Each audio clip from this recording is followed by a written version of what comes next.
我熬夜看小说，穿越到了洪荒，竟然成了这天地间唯一的大日金乌。天帝给我赐名浮光，从此再无帝爵太一。虽说是既来之，则安之，但洪荒太危险了，稍微一不注意就会着了道。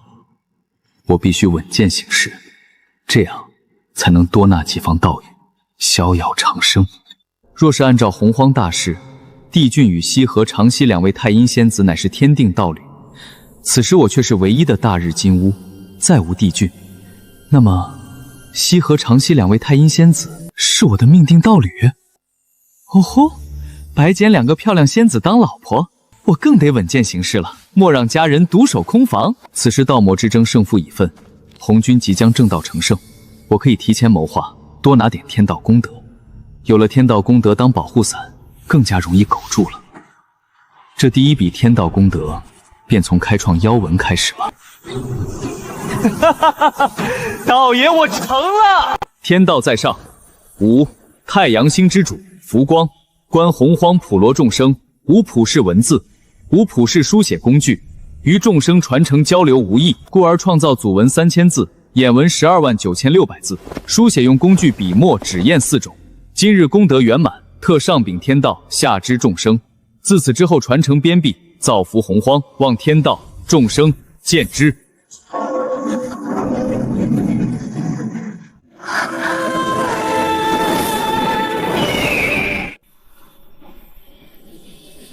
想不到太阳星有浮光道友如此生灵，开创文字，造福洪荒，实在难能可对。姐姐，我怎么感觉我对浮光道友有种天然的好感呀？盘古大神开辟洪荒天地之前，阴阳本是一体，我们与他又恰巧各自占据太阳、太阴二星，同为星空之主，冥冥之中便注定了我们与他乃是同道。姐姐，那岂不是说我们姐妹都将与那浮光结为道侣？你好像很期待的样子。我只是觉得浮光道友很好，有种想跟他亲近的冲动。你这妮子，这面还没见呢，你魂就丢了？姐姐，你我姐妹连心，你难道不是这么想的吗？想归想，可这道侣一事关系了我们姐妹的未来，总归要先了解一下浮光道友，你说是不是？那我们现在就去找浮光道友。你怎么这么猴急？现在浮光道友正在开创文字，天降功德，待到时机成熟，再拜访浮光道友也不迟。好吧。浮光道友开创的文字，对洪荒众生大有裨益。我们姐妹二人先学习一番，日后见了浮光道友，也好与他论道一二。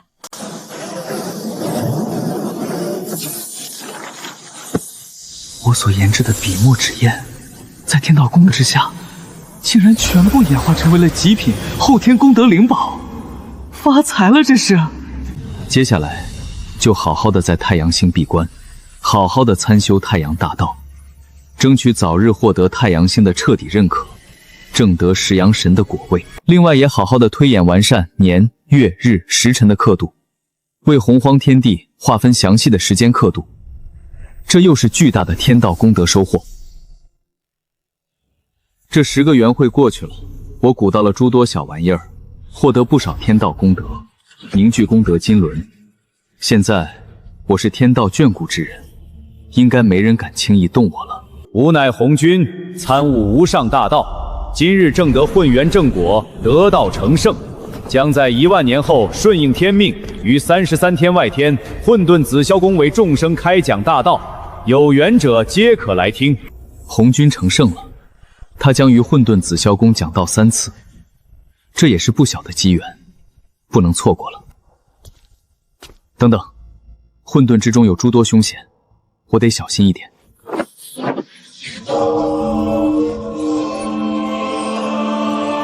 这样应该安全了。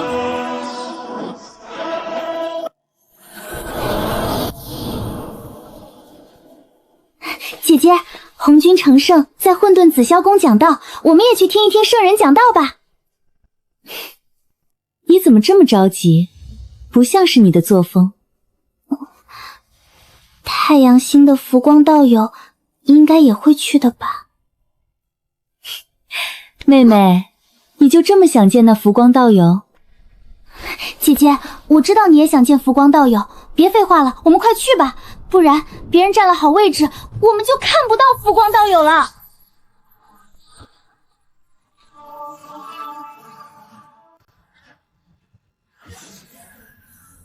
紫霄宫到了，太阳星浮光前来拜见圣人。坏了，我等来到紫霄宫，忘记给圣人行礼了。速速补上礼节，不要唐突了圣人。哼，装腔作势。东王宫先天第一缕阳气所化，在圣人一讲道之后，成为南仙之首，建立仙庭，最后覆灭在帝俊和太医手中。不知道这一世他的命运会如何。万年之期已至，圣人讲道即将开始，请诸位道友入紫霄宫。天道蒲盆，6个蒲盆早有定数，代表了日后的圣人果位。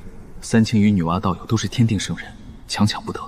剩下2个蒲盆，或许可以争一争。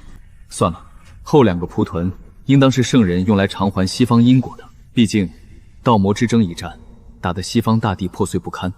我若是贸然坐上去，坏了圣人的筹划就不好了。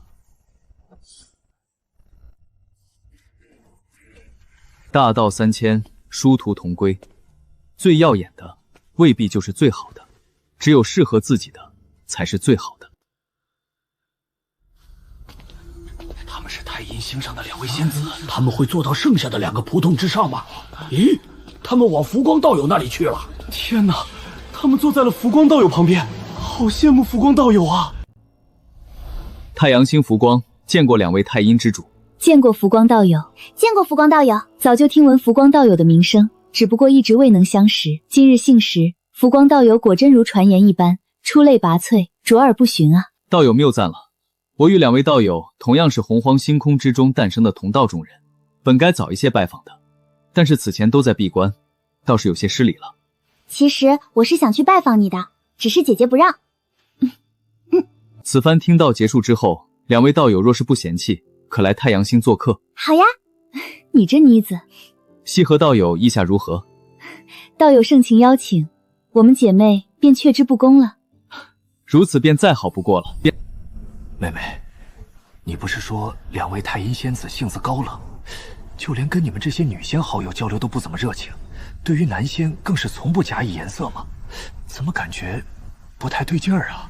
我与西河长姬2姐妹相熟，倒是从未见过她们有如此态度。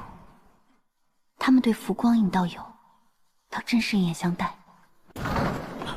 可怜我西方众生，赶来听圣人讲道，却连个听道的位置都没有。是啊，师兄，我西方太苦了。道友，这蒲垛便让给你们来做。我西方太苦了。道友，不若你也学红云道友，将蒲垛让与我来做。他傻，我可不傻。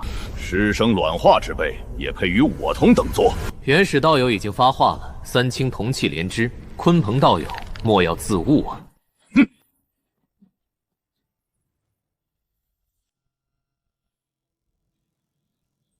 今后座位就此定下，不可更改。好家伙，方才红云、鲲鹏都落座了之后，圣人不出现，现在接引和准皮坑蒙拐骗，得了天道蒲团之后，圣人就直接现身宣布座位已定。果然啊，这是圣人的安排。还好我没有贸然参与天道蒲船之争，不然真就坏了圣人的手画。我还是按照我自己的步子往前走就行了。现在吾将讲道3000年，尔等细细听讲，莫要分心。谢圣人。为少求。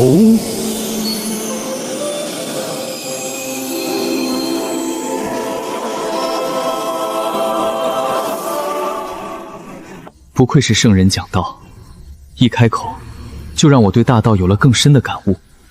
我需细细听讲，领悟更多。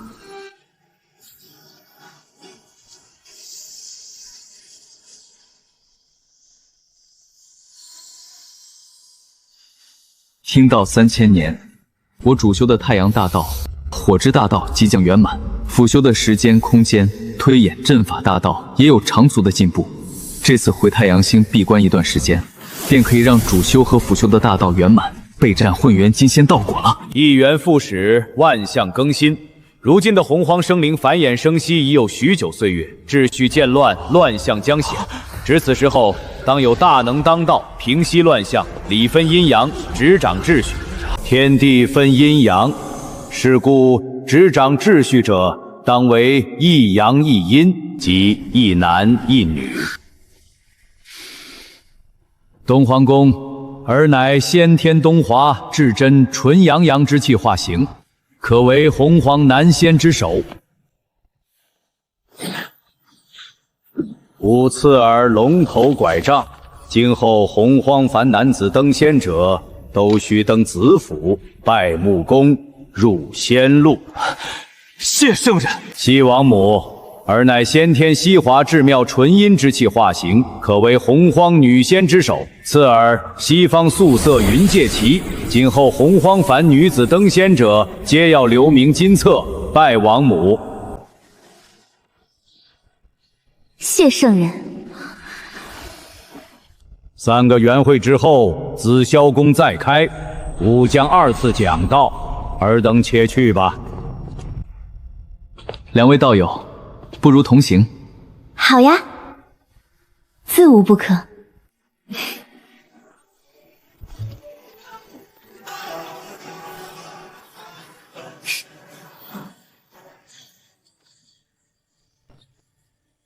圣人再封南仙之首，第一眼看向了浮光。难不成这浮光也有资格当南仙之首？哼！此时有太阴2位仙子环绕，出尽了风头。待我成了大事，小小浮光也得给我俯首称臣。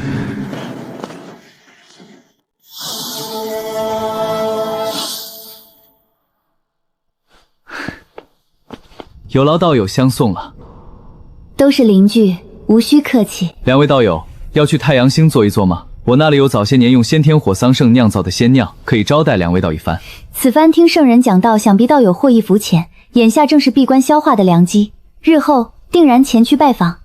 如此，我就在太阳星等候2位道友的大驾匡临了。既然这样，那我就告辞了，后会有期。后会有期。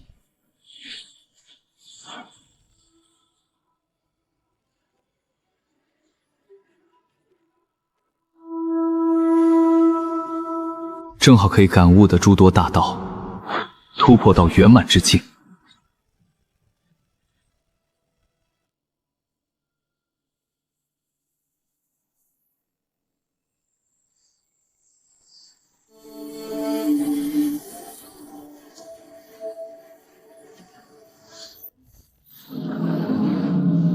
我的大罗道果已然圆满，接下来就要打磨法力、肉身、神通了，准备突破混沌金仙。最好是在第2次听到，更增几分底蕴后再才突破比较好。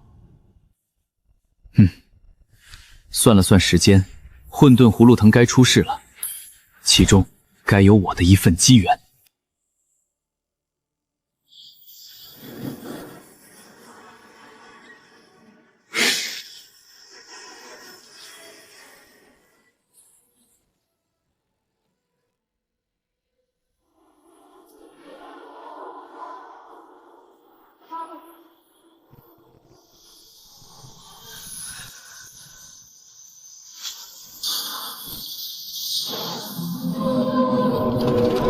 看来待会儿可能要大战一场了啊！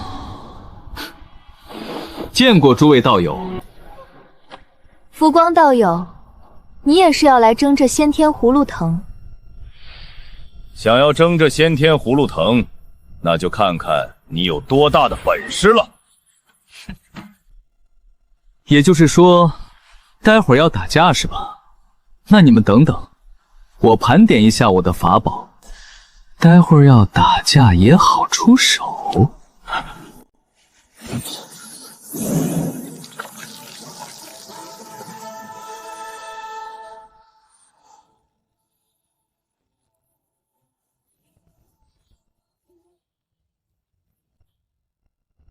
各位道友，还请不要紧张。我感应机缘来此，本来以为收获机缘应当顺利，但是不曾想，不仅我一人与宝物有缘，大家都在这里，证明大家都是有缘人，想必也不会有人想放弃。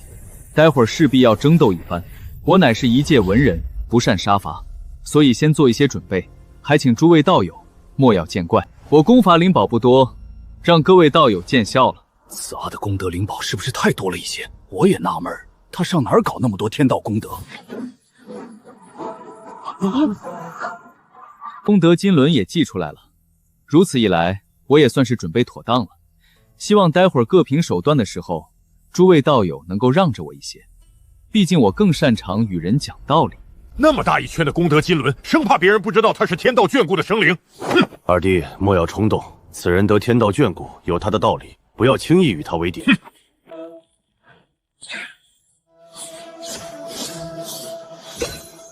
灵宝有灵，这些葫芦是自动认主了，竟然还有一个，看来我的运道属实不错啊！灵宝自动认主，此番机缘争夺理应到此为止。诸位道友盯着我，应该不会是有什么不太友好的想法吧？此物与我无缘，罢了罢了。哼！两位道友，我也先告辞了。女娲道友，可还有事？我与细河长溪乃是至交好友，从未见他们对任何一个男仙和颜悦色，更遑论同行。浮光道友还是第一个，属实让我有一些好奇。能够得细河长溪两位道友的好言相待，我也是受宠若惊的。想来这其中应当由于我与两位道友同是星辰之主的缘故。星空寂寥，少有同道中人，自然要亲近一些。有道理，此间事了，告辞了。女娲是不是忘了葫芦藤和那9天犀毛，还是觉得我不会取走，然后回头再来拿？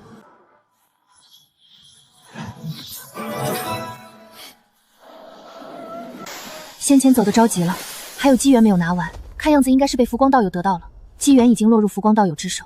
若是强行抢夺，只怕我不是他的对手。况且强行夺回这般行径，只怕会与浮光道友交恶，这也不是我所愿罢了。女娲道友果然回来了，而且看样子她接受自己丢失机旋的事实了。如此一来的话，那先天葫芦藤和9天吸炭我就却之不恭了，也该是时候回去了。希望能够在第2次听到之前炼化斩仙葫芦和混沌葫芦吧。这个混沌葫芦若是彻底成熟，也是能够成为先天极品灵宝的。可惜了，以太阳星之力强行接续9天犀木葫芦藤混沌葫芦，让混沌葫芦重新成长，应该是可以的。只不过这个时间可能就需要很久远了。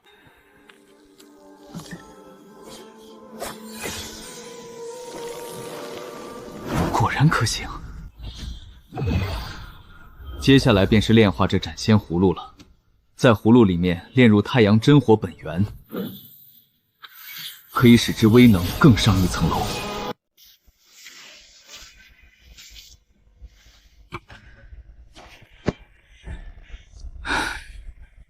这1个元会里，斩仙葫芦早就炼好了，闲着无聊，写了不少好东西。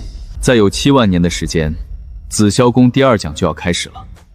第2讲之后，洪荒之中的顶级强者境界将再度拔高一个层次，唯有准圣、混元金仙才能够站在金字塔顶端的位置。而第2讲过后的岁月，才算是真正的拉开亮节的序幕。也不知道东王宫什么时候才建立仙庭，不搞快一点的话，只怕巫族都要横空出世了。巫族以万族为食，那时候万族要遭老罪了。太阴星西河与妹妹长溪前来拜访浮光道友，不知道友可在？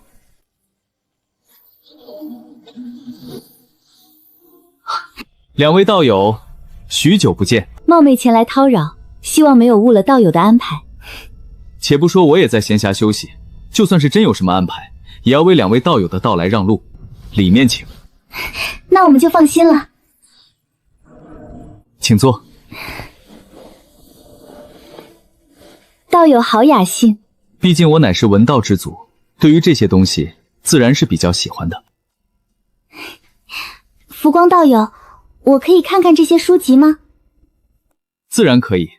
若是道友喜欢看书的话，也可以去我金乌宫的藏书店那一关，里面有我写的说、画的漫画等等娱乐书籍，也有一些经典著作，还有一些功法、神通、法术书籍。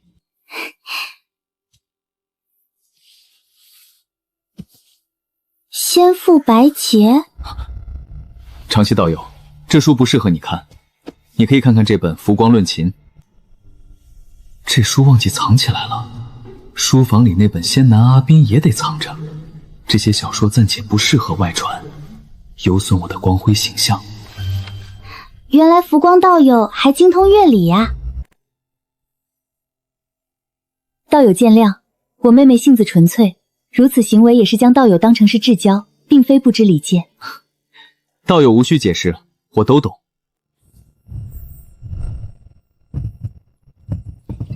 这是扶桑神树所结的第一批先天火桑氏，吃一颗能够灼炼元神、叩问道心，对于大罗道果也有一些好处。灼炼元神、叩问道心的灵果，这可是好东西呢。这是摘取先天月桂树开得最好的月梨花酿造的月桂酿，希望道友不要嫌弃。这可是闻名洪荒的仙酿，我求之不得，怎会嫌弃？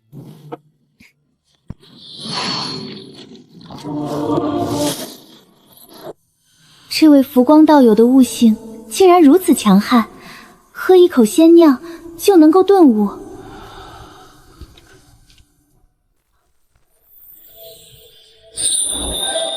多谢道友的月桂酱，顿悟之后我获益颇甚。都是道友悟性双称，西河道友谦虚了。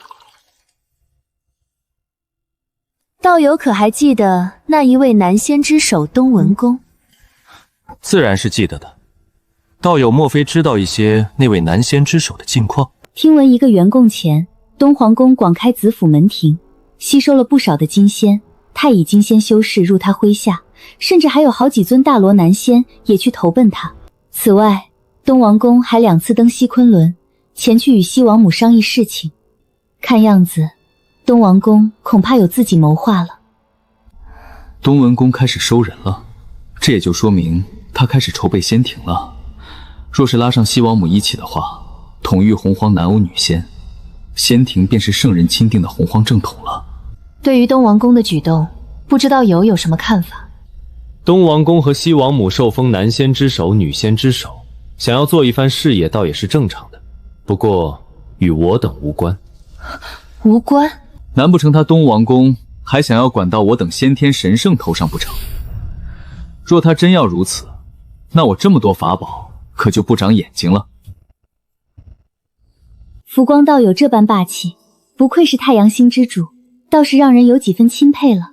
而且他似乎也有自己的谋划，只是不知道他的谋划是什么，是成为星空之主，还是成为这洪荒天地之主。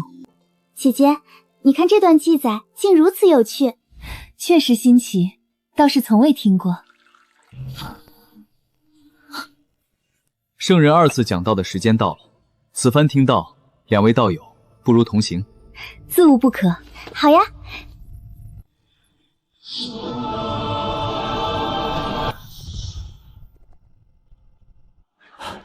浮光道友来了，道友有礼了。走，咱们去跟浮光道友打一声招呼。他为人和善，挺好说话的，我早就想要结交一番了。你确定浮光道人为人和善，好说话吗？当然了。西河、长溪，浮光道友又见面了。女娲道友已是大罗金仙后期了，进境当真是快啊。浮光道友进境也不错，这位是我的兄长伏羲。见过浮光道友。久闻伏羲道友一手先天异术玄妙无穷，能窥天机，算无遗漏。我早就想要认识道友一番了。若有空闲，道友一定要来太阳星坐一坐。好，好，好，我一定去。女娲道友若来，我必扫榻相迎。扫榻相迎？扫榻作甚？女娲道友，扫榻相迎就是表示很欢迎的意思。浮光道友开创文字，看来我也得好好学习一番了。不瞒2位道友，我的金乌宫之中也编纂了不少书籍，道友有兴趣的话，可以来探讨一下。哦，我定然会去拜读一番。就算你浮光身边聚拢了不少人又如何？但是圣人钦定的南仙之首是我，只要拉上西王母一起，我就占据着正统和大义的名分。这洪荒天地，终究是由我来管辖。东王公似乎对浮光道友有些芥蒂，若是我与他合作建立仙庭，以后怕是他要跟浮光道友对上。看来我还是得慎重啊。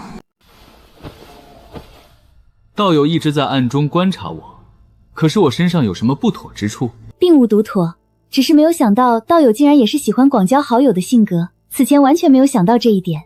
我只是不太喜欢掺和到一些不重要的事情之中去而已。但正所谓多个朋友多条路，都是同道中人。原来如此，我懂了。浮光道友尽管内心有野望，欲要成就一番大业，但本身却并不是那种行事张扬、走霸道风格的皇者，而是走仁德引领众生的地道之路。也难怪妹妹对他有如此好感了。浮光道友，方才我看东文公也在暗中观察你，脸色似乎有些不悦。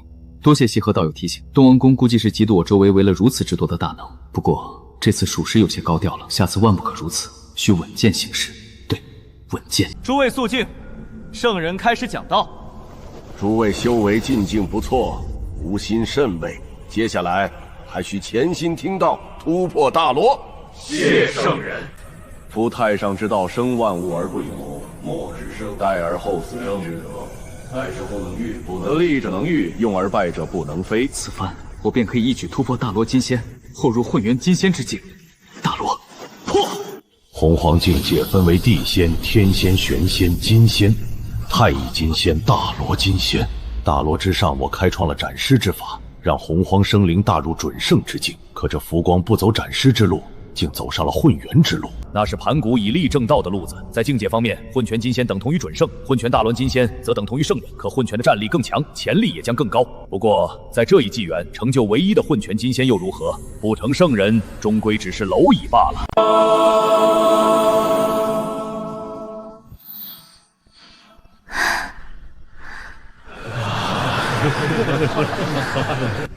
吾正道之后，立玄门为玄门之祖。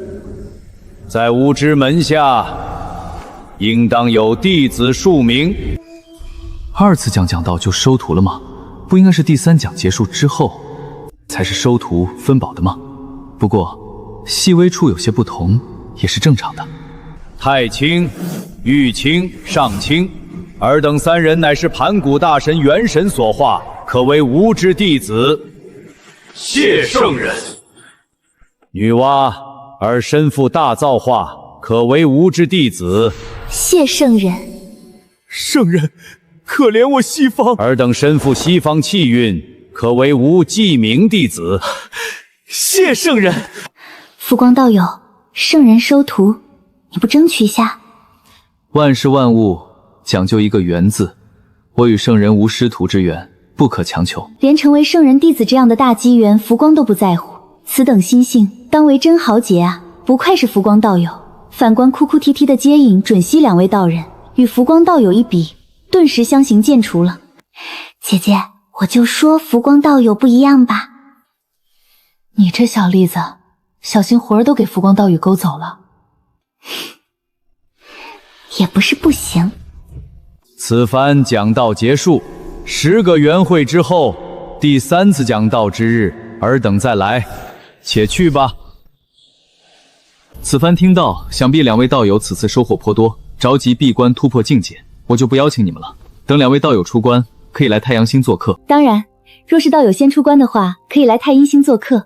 此前在太阳星叨扰道友许久的时间，到时候也好让我们姐妹一尽地主之谊。浮光道友来的话，我做桂花糕给你尝一尝。今后一定会去太阴星拜访两位道友。如此，我们姐妹二人便先告辞了。浮光道友一定要来尝尝我的桂花糕呀！看样子，我已经得到两位仙子的好感了。1. 潜修混元金仙道果。2. 炼化混沌中的先天神境。3. 继续推演年月的天地时刻，争取鼓筑出洪荒实力，这又将是大功德一降。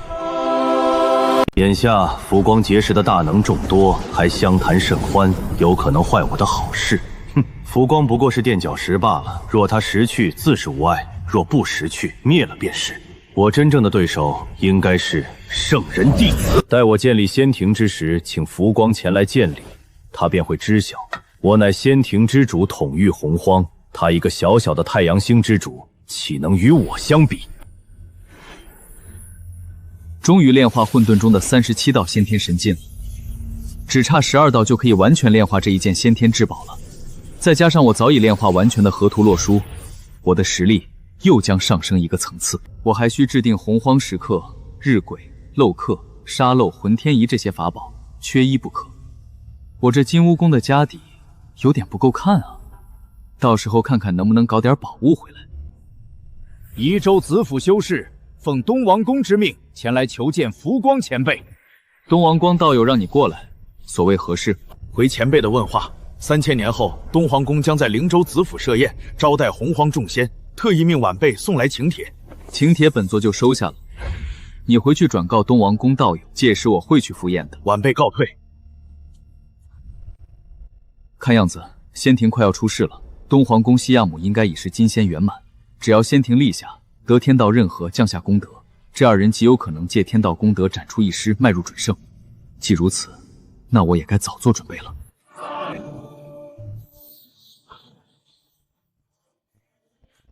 两位道友怎么来了？福光道友，上次说好了你来太阴星做客，可我和姐姐等了许久都不见你的身影，我们就只好过来了，希望不会打扰道友。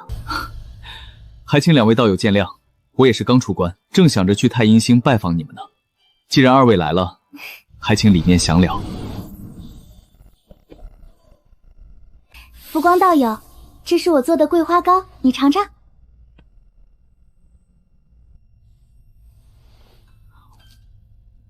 长溪道友，你做的桂花糕真是当为仙品啊！若是常能吃到你的桂花糕，那必然是此生一大幸事。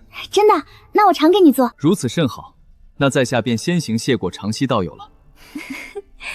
1000年前，我姐妹在太阴星收到了西王母的邀请函，2000年后在瀛州子府，她与东王公设群仙之宴，邀请我们姐妹前去见证一件大事。想来道友这里应当也收到了东王公的邀请了吧？确实是收到请帖了。道友对于此次群仙之宴有何想法？我想吃席。福光道友真有趣，道友真会说笑。我认真的。他们此次宴请群仙，是想要开始管理洪荒秩序了吧？我看那东皇武野心勃勃，怕不是也想管理我们吧？他若真敢强压众仙，那么今日宴宾客，明日他高楼。道友说的有理。群仙之宴即将开启，两位道友不如与我同行吧。我姐妹既然过来，那自然是要与道友同行。难道有与其他人有约在先？我也是心念着与两位道友同行，岂会与他人有约？那我们走吧。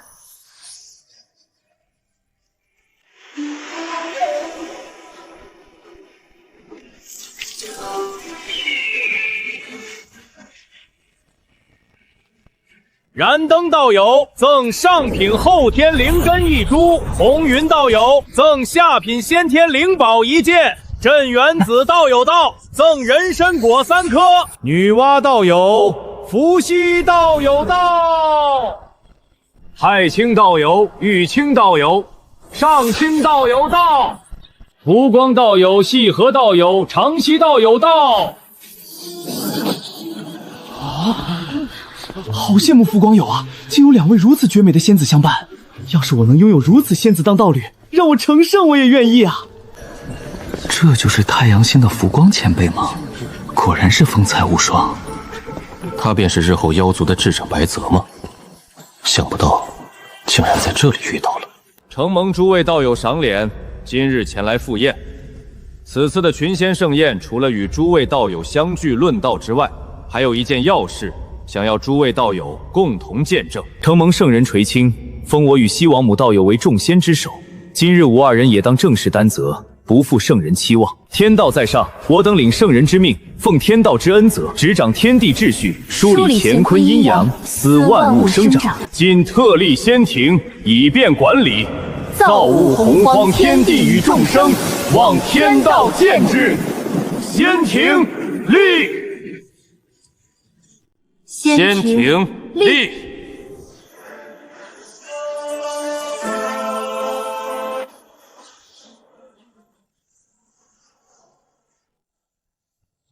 闪尸斩。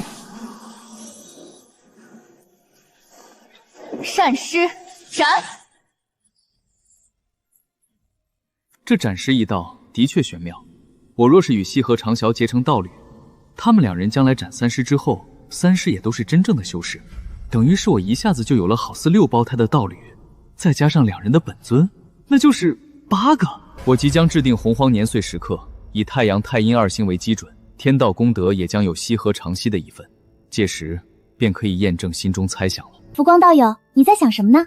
我在想，洪荒岁月悠悠，却不知年岁，我们能否以太阴、太阳2星为基准，确立洪荒年岁时刻？浮光道友，你这个想法甚好。若是能确立洪荒年岁时刻，当真是造福洪荒。想要确立洪荒年岁时刻，还需炼制诸多记录时刻的法宝。两位道友若有兴趣，不如在宴席结束之后，一同前往星空收集炼制法宝的材料。好呀，我自当跟随道友。甚好甚好。现在仙庭已立，宴席也即将结束，不如我们现在就出发吧。就依长息道友。东皇宫西王母，宴席结束，多谢款待，我等告辞。我等告辞。3位道友慢走。走。出发。浮光与西河长息3位道友还真是形影相随啊。如今我们已是仙庭之主，统御洪荒，自当有大批追随者。你且看，东皇宫西王母2位前辈，我等先行离去，告辞。我等先行离去，告辞。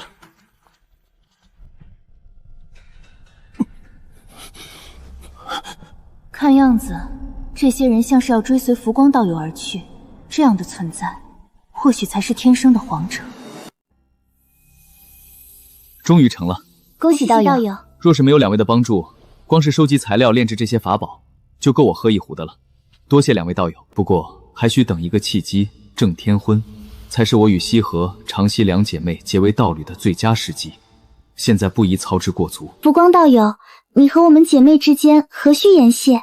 我乃是太阳星唯一生灵，与西河、长息2姐妹乃是天定姻缘。经过这几个缘会的相处，彼此之间了解已经透彻。只要我开口，便能与西河、长息结为道侣，同修大道。浮光道友，现在可以确立洪荒年月时刻了吗？当然。天道在上，吾太阳星浮光，有感洪荒时序混乱，不利于洪荒众生繁衍生息，不利洪荒调理秩序乾坤，故而今于此创立洪荒实力，使洪荒天地有4季变化，24节气流转不息。我以蓝、和橘、梅先天4灵根花开周期划分1年4季，分别为春、夏、秋、冬。年纪、月日时辰已定，从此洪荒有实力，时序清明。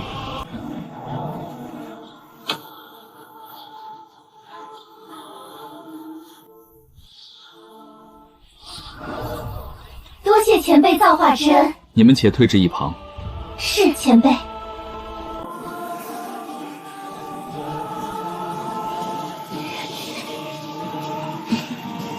善师斩。多谢道友提携，多谢浮光道友。我们之间何须言谢？浮光道友，你好生厉害呀！上面至少还有60%的天道功德，你得了这些天道功德，恐怕直接成了圣人之下第1人了吧？浮光道友确立洪荒实力，如此海量的功德，他的实力将到达一个怎样恐怖的地步？不愧是浮光道友啊，真当是英雄也。能得到天道回应，并且直接投影天地，浮光道友此番收获，肯定也极为巨大。令人羡慕啊！好个浮光，好个洪荒实力，哈哈哈哈！妙啊！能如此得天道垂观，也是他的本事。然而我等兄弟不弱于人，两位弟弟该是时候闭关突破了。这动静比仙庭建立的时候都要大得多了。浮光道友恐怕比我想象中的还要强大，万万不可与世为敌。这般功德，浮光道友恐怕能直接斩出2师了。浮光道友竟然不借着天道功德斩师，难不成浮光道友还有别的谋划？借着确立洪荒实力，顺势挣得了太阳神果位，这件极品先天功德灵宝，便是太阳神的权柄，便叫你大日金轮吧。恭喜道友。多亏了两位道友相助，我方才观你将天道功德悉数灌注于功德经轮之中，何不借此展示，晋升准圣？西河道友，你我之间情谊深厚，我也不瞒你，我走的并非斩尸之路，而且我已是准圣之境。圣人传下，突破大罗，晋升准圣，仅有斩尸一法。浮光道友还有他法？西河道友真想知道？此法必定关系甚大，乃是浮光道友的秘密。浮光道友还是不说为好，我等姐妹也会保守这个秘密。浮光道友，你放心吧，我们不会乱说。两位当真是我知心道友。浮光道友，我等刚晋升准圣，还需闭关一段时间，不能相陪道友。我等告辞。姐姐，我有些舍不得浮光道友。这才刚分开一小会儿，你就舍不得？洪荒茫茫岁月，你如何忍受得了？难道姐姐就舍得？我也有些舍不得。姐姐，要不我们跟浮光道友结为道侣，这样我们就可以一直跟浮光道友在一起啦。妹妹，我们与浮光道友相处了诸多岁月，想必他也明白我们的心意了。只是什么？只是浮光道友还在等。等什么？我觉得浮光道友在等一个契机，一个和我们结为道侣的契机。那我现在折返太阳星，让浮光道友别等了，我现在就可以跟他结为道侣。长溪，你这妮子，浮光道友所图甚大，他的谋划也必定惊天动地。你我若是真心喜欢浮光道友，便应当默默支持他。待到时机到了，道侣之事自然水到渠成。原来如此，那我现在好好修炼，争取不拖浮光道友后腿。那浮光道友并没有斩三丝，却证得了日神果位。如我所料，他早就已经步入了准圣境界，他才是圣人之下第一个准圣。可笑那东王公此前竟然完全没有发现这一点。妹妹说的对，不若我们去趟太阳星，拜访浮光道友。拜访浮光道友？是啊，我们与浮光道友甚是有缘。浮光道友乃是英雄豪杰，而且妹妹，他绝对是你道侣的不二人选。道侣？兄长还是好生闭关吧。我有预感，这天地大乱将至，你我兄妹若是不突破当前境界，之后恐怕会麻烦不断。你们四人得了不错的造化，根脚资质也算不错，今后勤勤勉勉的修行，好好为洪荒众生轮报四季，会有源源不断的气运功德加持，未来大罗可期。谢前辈夸赞。我们四姐妹得前辈提携之恩，有了如今的成就，此番恩情无以为报，愿随侍前辈左右，永不反悔。望前辈恩准，收留我等。你们四姐妹与本座确实有缘，既然你们诚心诚恳的想要追随本座，那便留下来。自今日起，你们四人就是本座的随侍四仙。多谢老爷收留。这些功德灵宝与季节时序有关联，便交由你们四姐妹掌控。日后你们便替本座打理太阳星。是老爷。你们退去吧。现在是洪荒难得的平和时期，大家都卯足了劲想要突破。待到仙庭势大，洪荒也将开始大乱。算算时间，巫族也该出世了。若是按照原先的洪荒大势，帝君太一联手伏羲、女娲两位道友灭了仙庭，而后又创立妖族，建立妖族天庭，这也是乌阳亮节的开端。而现在我带了帝局太一的位置，也并未创立妖族和妖族天庭，但是亮节不会因此停滞。那么亮节的第一战应该是由仙庭和巫族打起来，如此一来，我便可以坐山观虎斗了。不过乌阳亮节与我有莫大的关系，争取从亮节之中完美抽身，这样一来便可以逍遥快活。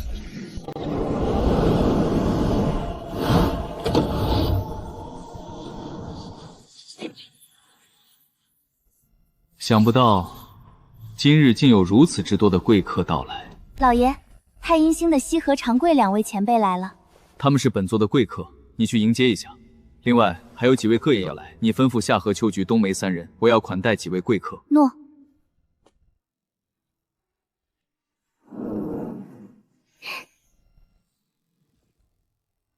春兰见过两位太阴星主，看样子你们四姐妹是在浮光道友的座下修行了。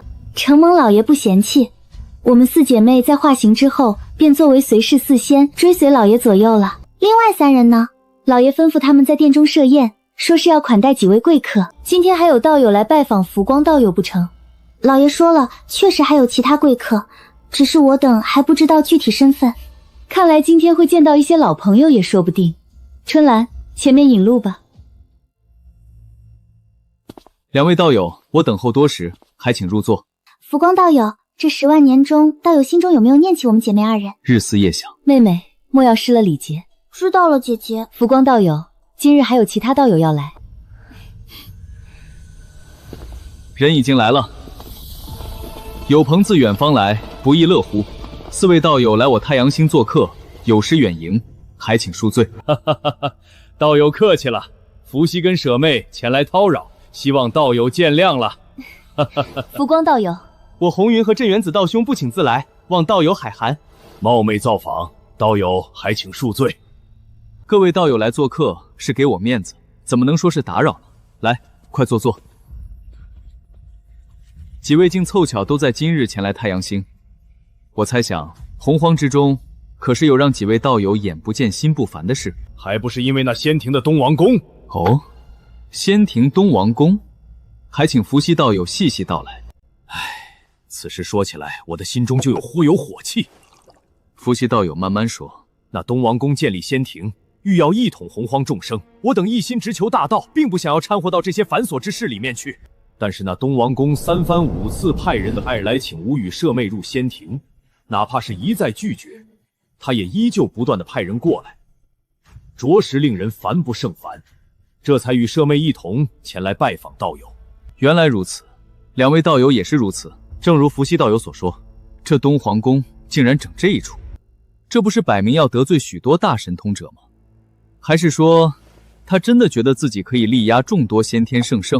等到那东王宫真的一统洪荒天地之后，吾等还能够有安生日子过？浮光道友，此事该如何应对？不必管他。面对势大的仙庭，浮光道友依旧有底气和信心应对。浮光道友果然深藏不露。道友，可否说得明白一些？一统洪荒，驾驭众生，此等伟业岂能一直顺风顺水？如今的仙庭上升势头确实很强，但总有极限的。天道至公，仙庭想要主宰洪荒天地，统御寰宇众生，必然要经受一次次的磨难洗礼。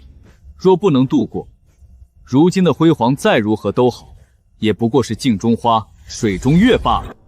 道友的意思是，如道友所想的那般，仙庭以如今之势发展下去，迟早会迎来一个仙庭无法轻易，甚至是根本无法战胜的对手。届时东元宫必然焦头烂额，自然无暇顾及各位道友了。仙庭再加上一个足以与仙庭对抗的对手，将会发生什么？诸位还看不明白吗？两大势力相争，大战必起，届时强者迭现，生灵涂炭。亮劫，亮劫何其恐怖！凶兽之劫，龙汉大劫，道魔相争，何其之多的先天神圣陨落！难不成现在亮劫又要开启了吗？我等现在不过准圣境界，亮劫之下，恐难独善其身。浮光道友，我们该如何应对？你们大可不必如此担忧。纵然亮劫恐怖，但只要你们安心修持自身，不惹是生非的话，定然能够安然无恙地度过数劫的。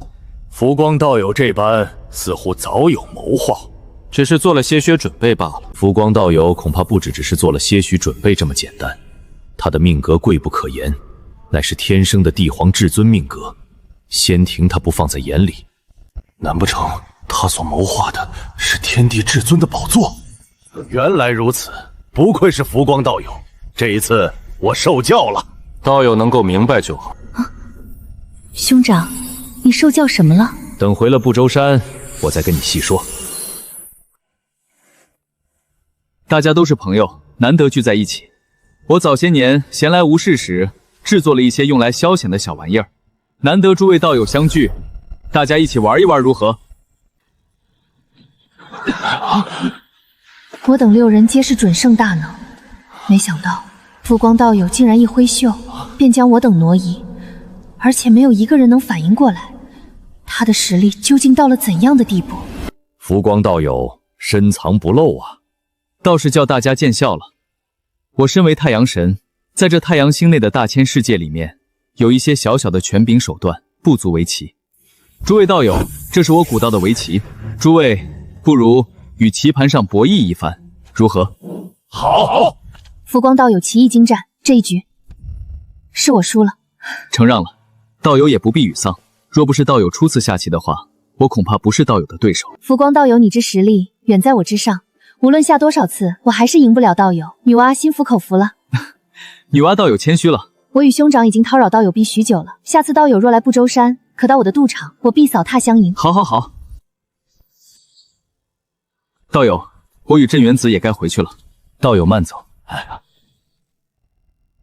这一次四位道友来金乌宫做客的事情，必定是会被东王公知晓。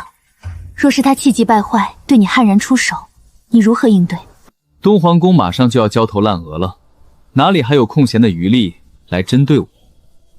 你就这么确定东王宫所遇到的对手能够遏制住如今已经越发势大的仙庭？看下就知道了。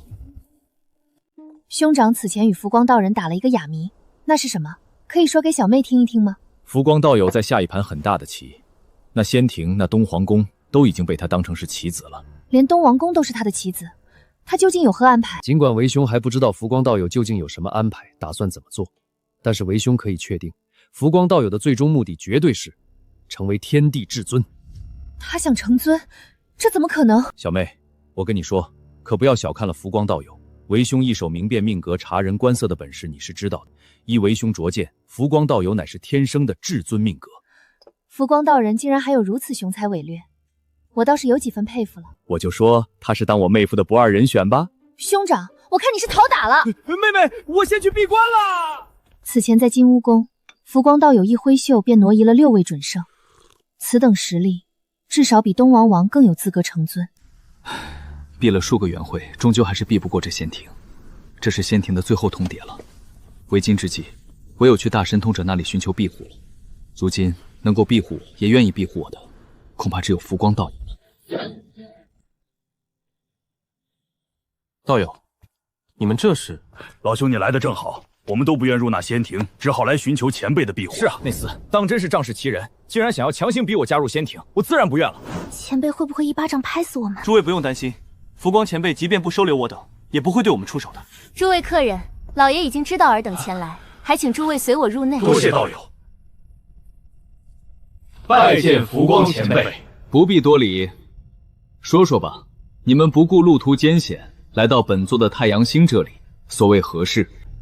前辈，我等前来太阳星，是因为实在受不了东卓宫那般作态，想要投靠金乌宫，在前辈麾下做事，以此来换取前辈的庇护，求一处安身之所。还请前辈收留我等。果然，冥冥之中竟有如此安排。若是我并不知晓未来大事，势必会心生恻隐，收这些大罗金仙入麾下，而后他们也将成为为了妖庭的妖王。只是我早已有了谋划，岂能就此卷入亮劫之中，最后身死道消呢？这群人收不得。本座不过是一个自在、一心求道的散修罢了，尔等散去吧。若是连前辈都不收留我等，洪荒虽大，却难逃仙庭的毒手。洪荒众多大神通者，能庇护你们的，并非只有我。凤栖山、万寿山，甚至昆仑山，通天道友信奉有教无类，也都是个好去处。多谢前辈指点。尔等退去吧。白泽道友，你是有名的智者，现在有何打算？我能察觉浮光前辈与我们有缘，但浮光前辈不收留我等，必然有他的苦衷，因此他给我们指了几个去处。我打算去投靠伏羲前辈。我们也跟你去凤栖山。好。本应是巫妖亮劫，而现在我不立妖族，不灭仙庭。现在仙庭强势容纳万族，又何尝不是另一种意义上的妖族天庭呢？以现在仙庭的推进速度，要不了多久，仙庭就要打到不周山去了。而不周山可是巫族的老巢啊，仙庭和巫族打起来，是不是应该叫仙巫亮劫呢？启禀仙尊，我们仙庭已经统御了洪荒东方诸多区域，眼下即将推进到不周山，还请仙尊降下旨意。知道了，退下吧。不周山乃是洪荒天柱，蕴藏着强大的气运，若是仙庭能将其纳入管辖，那么才是真正意义上的统御洪荒。吾也将借此展出第3师，成为最接近圣人的存在。传我旨意，仙庭先锋军进军不周山，另外调动其余部仙庭大军往周山靠拢。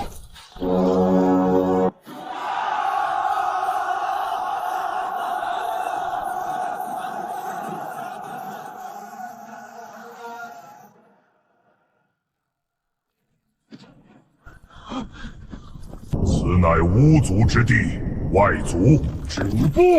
奉仙尊之命，仙庭统御洪荒，不周山亦在管辖之内。巫族退开！仙庭，哼！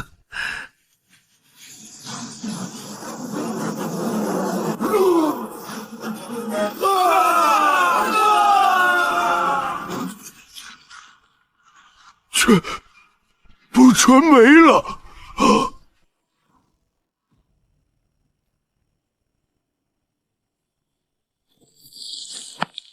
小小仙庭也敢在不周山放肆！回去告诉东王公，除了我巫族，没有任何人能统御洪荒。仙庭和巫族对上了，这是怎么回事？按理说，这个时间点本应有妖族出世，容纳万族与仙庭对抗。奇怪了，妖族为何迟迟不出？哪里出了问题？仙庭已经推进到不周山，有一支仙庭仙军在不周山附近，被巫族强者举手就覆灭了。巫族终于要出世了。浮光道友似乎早有预料，你说呢？看来浮光道友料事如神，不知这巫族是否就是道友所说的能够与仙庭分庭抗地的势力？西河道友果然聪慧，正是如此。浮光道友，这巫族是何种族，竟然如此强大？昔日盘古大神陨落，元神化作三清，一身精血形成了血池，落在心脏所化的盘古殿当中。这与巫族有何相关？盘古殿中的血池历经无尽岁月，孕育出了12子巫，这便是巫族诞生的开始。没想到那巫族竟是这般来历，这12子巫或大神精血所化，他们的实力又是何等层次？12子巫没有元神，但仅凭肉身力量便可达到准圣层次。其余大巫也都有大罗金仙的战力，其强大比之仙庭有过之而无及。没想到洪荒之中竟还有如此强大的种族尚未出世。浮光道友，此前说的亮劫是否就是仙庭与巫族之间的争斗？一开始不是，但现在是了。浮光道友，等等我。一开始不是，但现在是了，这是什么意思？也就是说，一开始的亮劫并非是仙庭和巫族对抗，而是另有他人。那会是谁呢？洪荒众多大神通者，三清不问世事，西方二道不成气候，红云镇元子也无心争霸，女娲伏羲的机缘也不在于此。那么只剩下一人。是了，这一人便是浮光道友。浮光道友乃是天生皇者，白泽、季蒙、商阳等也是自发想要跟随他。按理来说，理应是他对上仙庭或是巫族，而现在他竟抽身事外，所以浮光道友他是在谋划亮劫。浮光道友谋划亮劫，能够从亮劫之中抽身事外，如此雄才伟略，才是我姐妹二人的良人。姐姐愣着干嘛？西河道友，方才可是有所悟？的确有所悟，以往不知道有谋划，今日明悟，方知道有雄才伟略，实在佩服。西河道友不妨推演一番接下来的局势发展。以东广谷的性子，仙庭先锋军被覆灭，他必定再度动大军与巫族开战，届时两败俱伤，亮劫真正开启。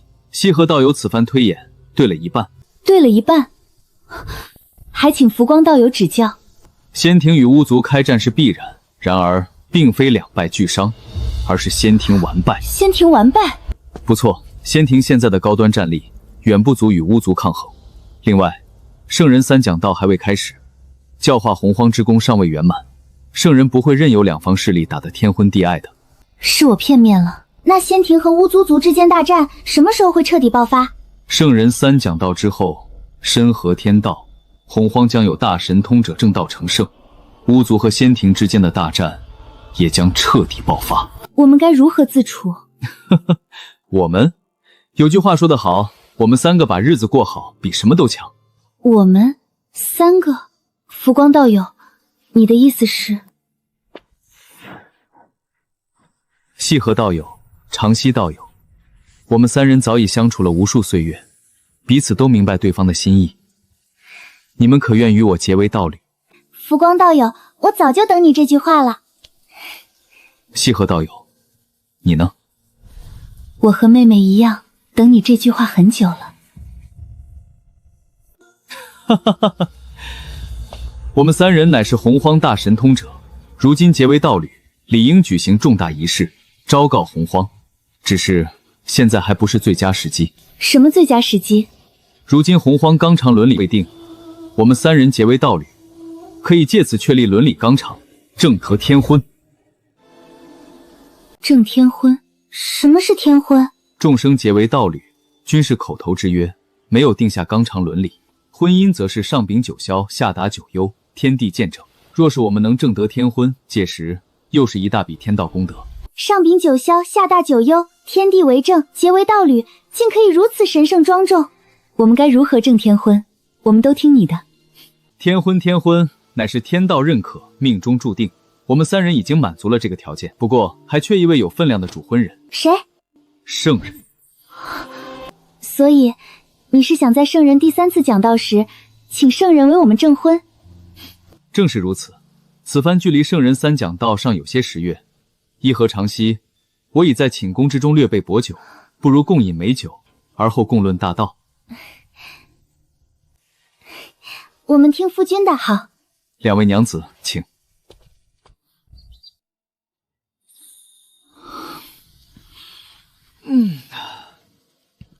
西河长息呢？长息去做桂花糕了。夫君，你累坏了，我给你揉揉肩吧。如此甚好。夫君，你尝尝我做的桂花糕。好极了。夫君喜欢便好。此等生活当真是逍遥自在，又有貌美如花的道气相伴，这日子当真是惬意啊。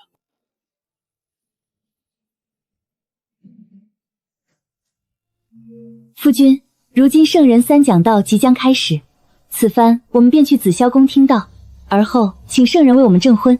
是啊，夫君，圣人见证，天地认可。好，既如此，那两位且随我一同前往紫霄宫。10个元会之期已到，老师即将开讲，请诸位入内。此次讲道讲的乃是成圣之道，尔等当认真听道。万物有所生而独之守其根，百事有所出而独之守其门。故穷无极，无极照物而不炫，响应而死之谓天解。故得道者，志弱而势强，心虚而应当。三清女娲等人乃是天定圣人，此次听道收获不小，但成圣之道过于玄奥，钻进了牛角圈，遗漏了诸多道理。倒是这浮光竟全程跟着吾讲道，囊括全程，这便是唯一混元金仙的奇特之处吗？不愧是圣人讲道，我的正道混元之路竟然又清晰了许多，境界更是到了混元金仙后期，堪比斩三师的准圣了。若是论实际战力，圣人之下，恐怕也只有三清联手才能跟我打个平手了。吾正道成圣，顺应天命，为天地众生传道3次，如今功德圆满，将以身合道，补穿天道。尔等听道须知，唯有圣人方能立万劫而不死，染因果而不沾，不成圣人，终为蝼蚁。恳请老师指点迷津。天道之下，当有圣人9尊，除吾之外，尚有8尊圣人果位。吾立玄门，造化众生，门下当有圣人传承。尔等三清为盘古元神所化，身具开天功德，日后可成圣人。女娲，你有大造化在身，也可成圣。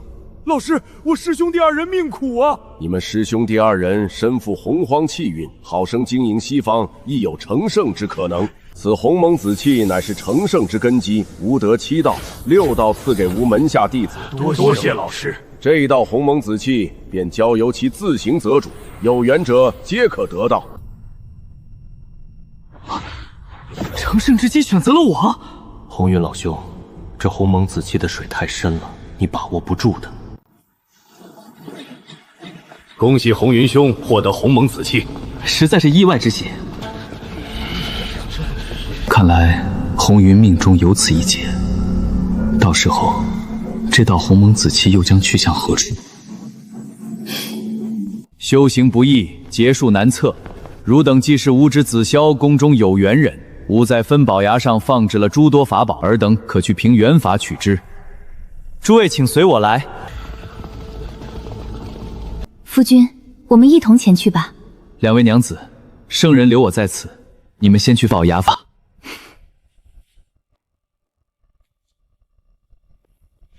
不知圣人留我，所为何事？巫族出世，天地杀业剧增，煞气翻涌，量劫已至。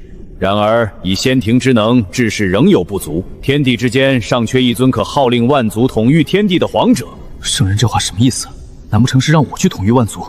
我可不想卷入亮劫之中啊！禀圣人，东王公乃是您钦定的南仙之首，创立仙庭，已有统御洪荒之能，灭巫族也只是时间问题。东皇宫命格有缺，仙庭根基不稳，难以真正统御洪荒。其实，我现在只想去分宝崖分宝。吾都这般暗示了，浮光竟然硬是不接茬儿罢了。此宝虽有极致的攻伐之力，也可以镇压气运，但是更大的作用在于划定天地秩序与规则。若能悟透其中天规地法，可得大功德。这个是好宝贝。乾坤鼎有逆反先天之能，若能寻得本源成套的后天灵宝，可以将之逆反为先天灵宝，有助修士斩却三尸。洪荒修斩尸之法，斩尸最重要的就是灵宝的等级，这就造成了先天宝必然不足。乾坤鼎能逆转先天，这等于是掌握了后来者斩尸的命脉啊！另外，女娲造人之时，必须的9天西芒在我这儿。乾坤鼎若是还落在我的手里，那么造人的功德我也能得到一部分。女娲还要欠我一道成圣的人情，这可是莫大的机缘啊！圣人真是下了血本啊！噬神枪在上一纪元中受损，一条先天神镜破碎，坠落先天至宝之列，但底蕴犹存。若能修补其先天神镜，可让噬神枪重回先天不宝之列。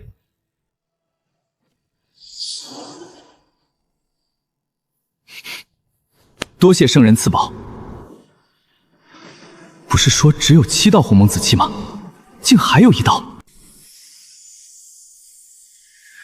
那天地至尊的位置是一尊圣人果位，天地之间与之匹配的修士不多，你是其一，也是最接近的一个。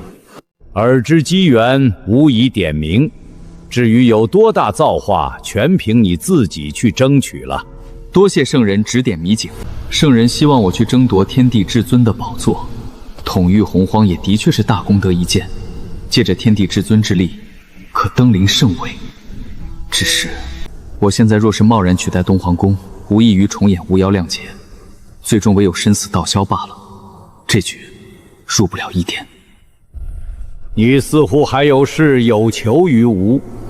禀圣人，我与伊和长息已结为道侣。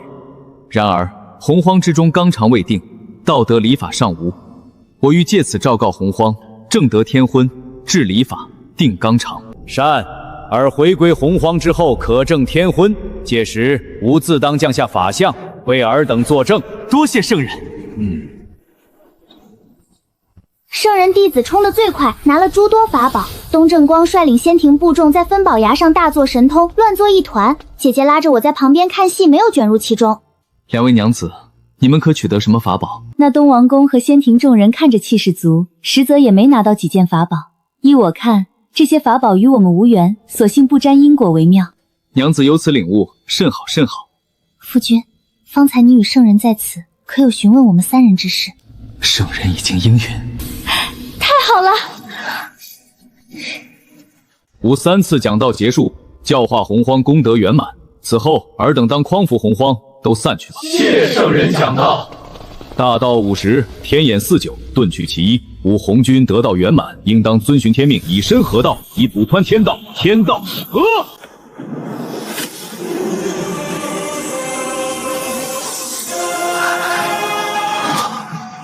圣人补全了天道，一切众生皆在天道之下了。一旦入了天道，想要超脱，困难重重。走吧，我们回太阳星吧。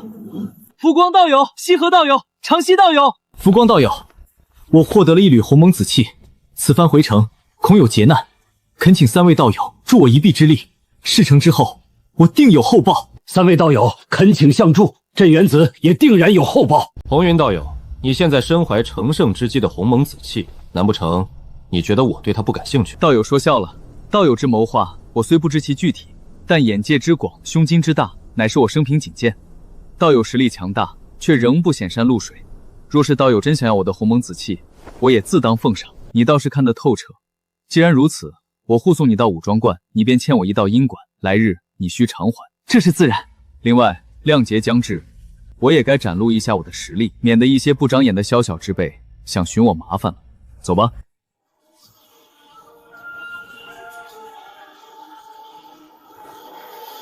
道友，人已经来了。诸位道友，既然来了，何不现身？红云匹夫，害得本座被你连累丢了圣位，此番因果，吾与你这贼道不死不休。红云，交出鸿蒙紫气，可饶你一命。红云，交出鸿蒙紫气，本尊许你仙庭一人之下，万人之上的尊位。诸位既来此，想必也不会轻易罢休了。我也不想放弃到手的成圣之机，既如此，能不能夺走这鸿蒙紫气，就看诸位的本事了。冥顽不灵，鸿蒙紫气有缘者得之。红云，你与圣位有缘无分，不交出鸿蒙紫气，简直是自寻死路。浮光道友，尔要参与此事，要护红云这厮，不错。浮光道人，尔与红云不过点头之交，本尊劝你不要趟这一趟浑水，安安生生在你太阳星行日神之职责，莫要自误。在这里，我也奉劝诸道友一句，此番我在这里，定要护红云道友入武装观。为了避免诸位同当之间的和气，就此退去，相安无事。往前一步，生死难料。红云道友乃是我的至交好友，他既然求了我出手相助，我自然不会坐视不理。今日红云必须要将成圣之机留下，你浮光道人保不住他，本尊说的。不愧是仙庭之主，如今四海八荒之中的霸主之一啊！如此说来，诸位道友是要与我等做一场了。既然诸位道友不听劝告，那我等人也就只好一展拳脚了。这么多功德灵宝，怎么打？大师，竟有如此之多功德灵宝，当真是走运。哪位道友要与我走上1-2个回合？谁要跟你一个天道功德小金丸打啊？输了要难受，赢了没好事。混账！这些家伙是什么意思？是要我独自面对浮光道人吗？本尊乃是众仙之首，仙庭之主，别人怕你浮光道人，但本尊可不怕。哼！道友却是自误了。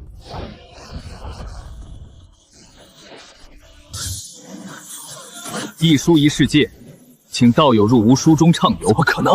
你怎会有如此实力？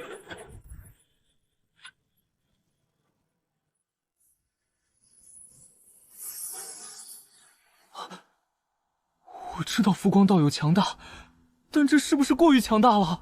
浮光道友的实力已臻至化境，难不成他已经斩了3术吗？想不到浮光道友的实力已经达到如此境界，洪荒之中还有谁能匹敌？恐怕唯有3清联手，才能勉强与浮光道友打个平手吧。罢了，此道机缘却是与我无缘了，势不可为，不如归去。红云匹人，我不信浮光道人能一直护着你。哼，今日你命大，就先放一马。这2人不出手比划比划吗？他们自知不敌，自当离去。原来如此。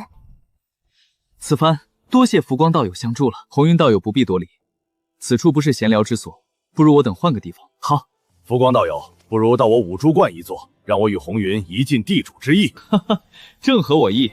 镇元子道友的人参quả，我可是嘴馋许久了啊！既然如此，我便备足人参果，宴请浮光道友与2位太阴仙子。这边请。如此甚好。此事绝不算晚。待本座壮大仙庭，斩3户，再取得红云的鸿蒙紫气，参悟玄机，一举正道。浮光，届时今日之辱，他日定当100倍奉还于你。此番能够顺利回到武装关，有劳3位道友的出手不助了，我不胜感激，无以言表。我先干为敬了。红云道友客气了，举手之劳，何足挂齿。此番尤其仰料浮光道友的帮助，大恩红云牢记于心。今后但有差遣，浮光道友尽管吩咐。些许小事罢了，道友不必如此。此番道友能够安然无恙，值得庆贺。诸位举杯，干了！浮光道友，这里面便是上好的人参果，管够。多谢道友，难得大家相聚于此，不如论道一番。是。3位道友，慢走。道友今后行走洪荒，切记要小心行事。多谢道友提醒，我懂得。浮光道友3人还真的是形影不离，如胶似漆一般啊！他们这是结成道侣了吗？你这么好奇，何不去直接向那3位打听打听呢？不去，我怕挨揍。你说我什么时候才能够参悟透彻这鸿蒙子系？不知道。放心吧，等我参透成圣之机，定然会罩着你的。到时候四海八荒，你横着走都可以。那我可以招惹浮光道友吗？浮光道友是我恩人，你要是招惹了浮光道友，我只能先揍你一顿了。夫君，我能察觉红云道友身上牵扯了诸多因果，而且这些因果都是诸多大囊出手帮他，便是主动入局。夫君能为我解惑，我也有此疑问。你们所说的，是否是红云遭那鲲鹏记恨，又身怀鸿蒙子气的因果？正是。你们只知其一，不知其二。鸿蒙子气这般因果，那是机缘巧合。主要是你们可知鲲鹏为何记恨红云道友？我知道，其根源在于圣人一讲道时，6道蒲凳，红云让了其一给接引道人，鲲鹏的位置也因此遭接引准皮抢了去。正是如此，这也是我要帮红云道友的原因所在。这是为何？你们细想，红云让座，让的是何人？让的是接引准提2人。这接引准提坐在蒲团之上，得了圣人怜悯，收为记名弟子，而后又获得鸿蒙子气，有机会证得圣人果位。那么，红云看似让的是蒲敦，实际上呢？红云让的是圣位。不错，所以西方2位道人若是能够证道成圣，那么他们是要欠红云一个圣位因果的。若是红云身死道消，这等因果岂不是平白消失了？现在夫君救下红云，红云欠了夫君一个天大的因果，一来一回，也就是说，即便将来接引准阴2人成圣，夫君也能与之周旋。也就是我们这种亲密关系，我才会透露一二。夫君当真是算无极策啊！夫君行事所谋之甚远，我甚是佩服。你们现在皆是斩2师的境界，接下来我们正天婚，借天道功德，让你们一举斩去第3师。听夫君安排。我太阳星浮光，我太阴星细河，太阴星长息。天道在上，今日奉日月为盟，招天地为鉴，吾等3人结为夫妻，上禀9天，下向9幽，天地共鉴，圣人作证。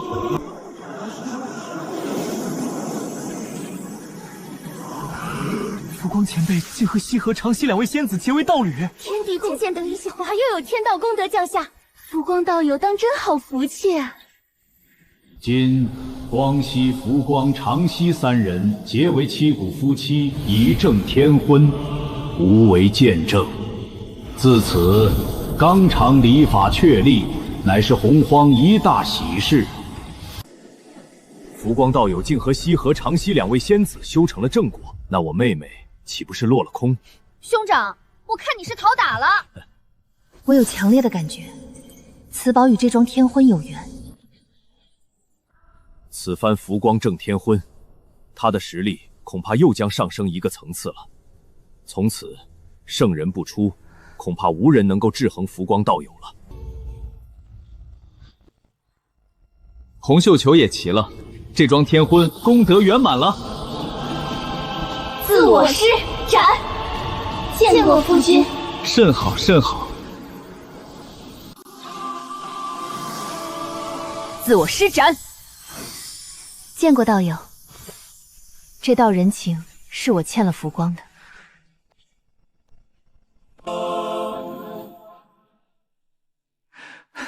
多谢夫君提点。我们以正天婚，乃是名副实的夫妻，不如就此良机，一同回宫宫，共商大道。2位娘子，你们现在有何打算？我们与夫君正了天婚，又斩却3师，需闭关巩固一番境界，跟上夫君的步伐。待你们出关之后，我们还有一件大事呢。大事全凭夫君安排。甚好，甚好。天婚已正，此刻最要紧的是将我混元金仙境界从后期提升到圆满，真正做到圣人之下第一。这3件法宝也要尽快炼化，尤其是神枪，用斩仙葫芦、混沌葫芦将之修补好，重回先天至宝品斗。届时若有哪个不长眼的家伙找麻烦，我可以让他尝尝先天至宝的威力。若我正得混元大罗生岩道果，鸿蒙子气顷刻便能炼化，进而摘取圣人果位。若我功德正道，借助天道功德灌体，也能快速炼化鸿蒙子气。罢了，这道鸿蒙子气还是收着为好。若能正得混元大罗金仙道果，便无需觊觎那洪荒圣位了，自在逍遥，不必受那天道束缚。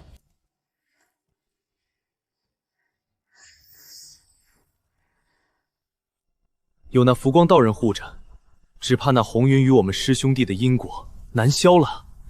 这浮光道友好生厉害。师弟你着相了，还请师兄解惑。此刻你我师兄弟二人最要紧的任务是要尽快炼化参悟透彻鸿蒙子气，早日正道成圣才对。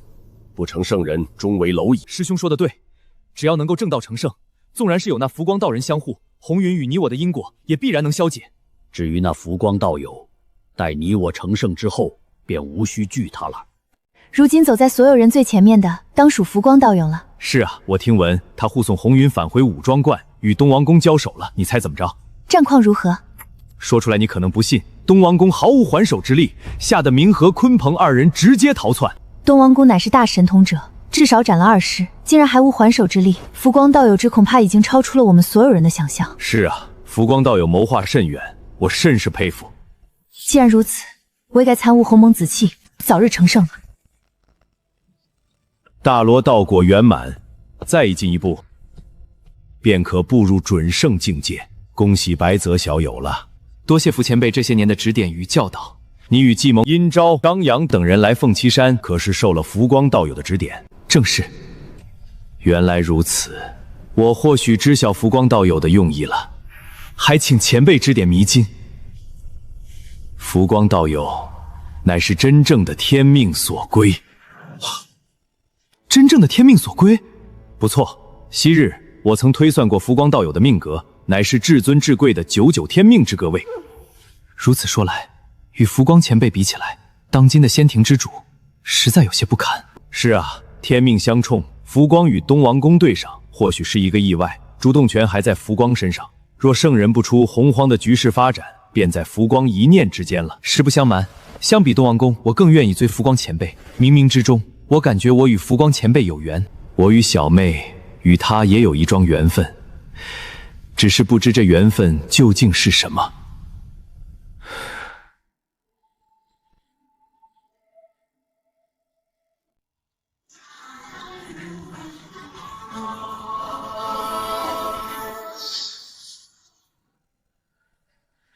如今混元金仙道果已然圆满，再突破便是混元大罗金仙了。只是混元大罗道果需要莫大的机缘，以我现在的造化，尚不及足以支持突破。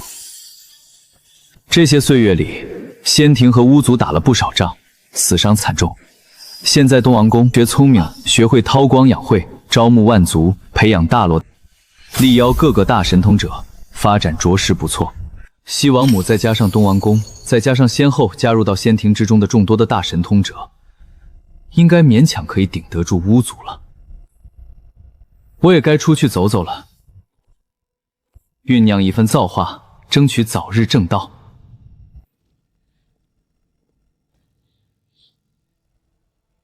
这一片星空，乃是我与2位娘子的领地，其中蕴藏着与混沌中相映彻的周天星斗。若能修补星空，加之周天星斗大阵护持，当是一桩造化。夫君，原来你在这里。你们这么快就出关了？来的正是时候，我有件事需要2位娘子去做。听凭夫君安排。我也一样。甚好甚好，我需要你们去帮我采集周天星辰本源以及群星之精。这个任务不难，只是需要耗费一点时间。事不宜迟，我们出发吧，莫要延误了夫君的计划。有2位娘子协助，乃我之幸事啊。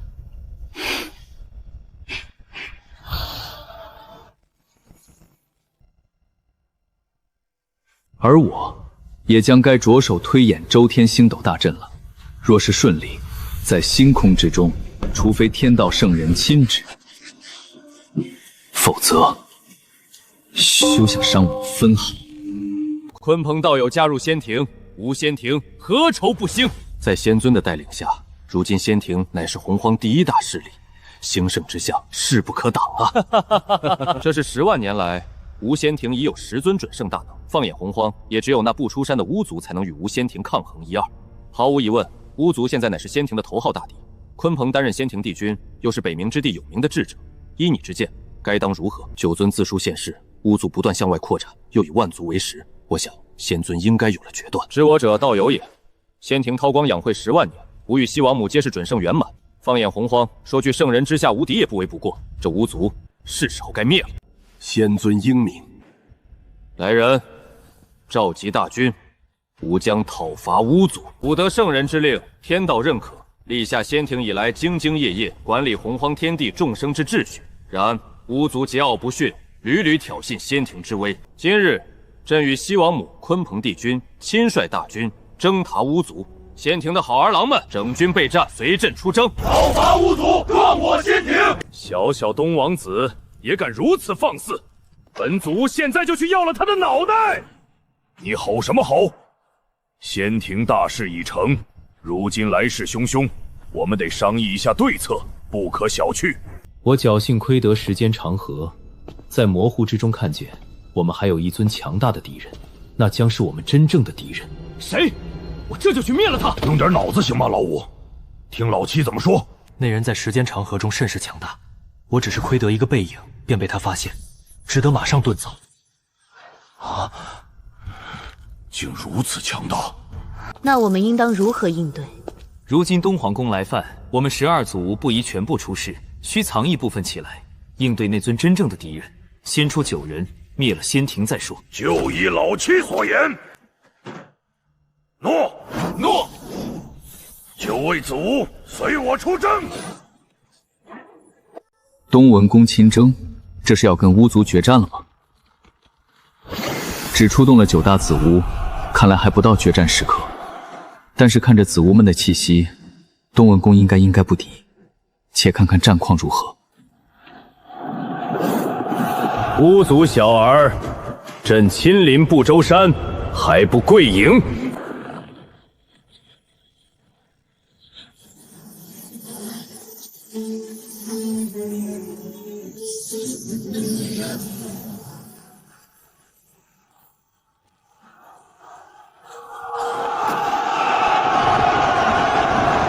东王公，此前2战，仙庭皆败。你们现在是给我们巫族送吃的吗？那只杂毛鸟应该很好吃，连元神都没有的傻大个，当真粗鄙不堪。巫族小儿屡屡挑衅吾仙庭之威，今日若不臣服，便唯有灭族这一下场。灭族？那就看看我的拳头答不答应了。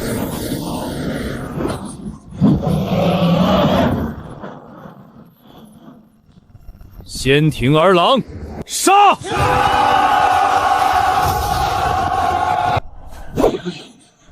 哼，这是要给你帝江大爷挠痒痒吗？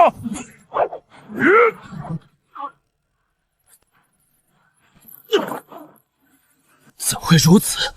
本尊乃仙庭之主，准圣后期大神通者，怎会不是你一个蛮夷的对手？跟我的拳头说去吧！结阵！这已经有点万仙大阵的雏形了，勉强能跟祖巫碰一碰了吧？有点意思，但是你挡得住我们祖巫吗？西王母，速速助吾！仙尊，我来助你。西王母，你的对手是我。老五、老七，随我破阵！是。想要一统洪荒，你也配受死吧！乃圣人钦定、道主亲封的南仙之首，帝江，你敢杀我？你不能杀我！什么狗屁仙庭之主，跟泥巴一样软烂！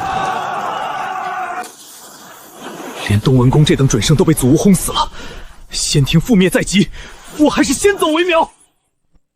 老四，你怎么让那杂毛鸟跑了？那杂毛鸟出了名的速度快，要追你去追。算了，不追了。东王公死了，没了仙庭，这些洪荒万族就都是我们的食材了，不愁没得吃。那儿还有个西王母呢，索性把西王母一并灭了。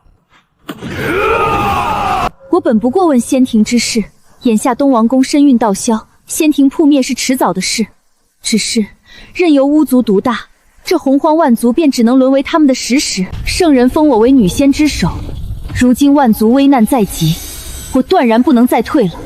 罢了，便是死在这筑屋之下，又有何妨？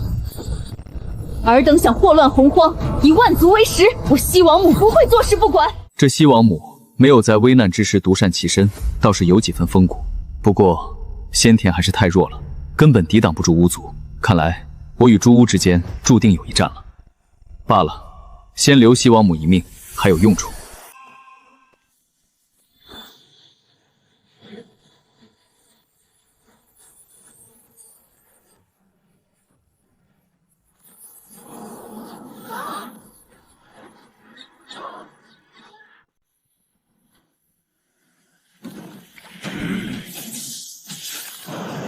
西王母，你今日便是仙庭覆灭之时，那我便战。谁？装神弄鬼！此人不在近处，手段隔空而来，我等竟无法溯源。洪荒之中何时出了如此人物？这是时间长河。什么？煮熟的鸭子飞了！此人手段通天，远在我等之上。而且他救走西王母，便是摆明了要与我巫族为敌。此人能驾驭时间长河，至少是时间之道的大成者，甚至有可能是……有屁快放！若真是那个境界，我等子无真身，未必能挡住。我脱险了。时间之道，空间之道，还要有足以碾压祖屋的磅礴法力，方能做到方才那一幕。此等手段究竟是谁？三清虽有盘古元神，但尚未成圣，断无此等手段。女娲道友境界高深，但她主修造化，不善此道。西方二位更不必提。浮光道友，若真是浮光出手，那便意味着这位太阳星之主的实力已经远远超出了所有人的想象。能在九尊子巫联手之下隔空抢人而不留痕迹，这等手段已然当得起圣人之下第一人的称呼。西王母，多谢道友救命之恩。老子活了这么久，头一回被人当猴耍。掘地3尺，也要把出手的大神通者找出来，要么镇杀，要么奴役，好叫洪荒众仙都知道插手巫族的事，其间因果他们背负不起。老子现在就带人出去，把洪荒那些大神通者一个个揪出来，挨个打一遍，看谁还敢装神弄鬼。够了，你们个个喊打喊杀，可曾想过一个问题？大哥，什么问题？那人出手之时，我以空间大道覆盖方圆100万里，竟连他一丝气息都捕捉不到。大哥，你的意思是，此人的空间造诣不弱于我，时间造诣更在老七之上，再加上那一手隔空挪移的磅礴法力，此人神通广大，远非我等此前遇到的那些大罗准圣可比。大哥说的没错，而且我怀疑此人就是我们的头号大敌。老七，你是说那个你只看了一眼就被他发现的家伙？那人若真是他，那他救走西王母便不是偶然。他是主动入局的，也就是说，他迟早会与我们正面相对。是，既然如此，那就让他来。我们12州文还怕他一个不成？我在时间长河之中窥见了一道背影，他的命格贵不可言，有多贵？天地至尊。这玩笑可开大了。东王宫还是撑不起仙庭，仙巫之战没能消灭亮劫之力，看来我与巫族必有一战。周天星斗大阵我已参悟的差不多了，我也该主动入局了。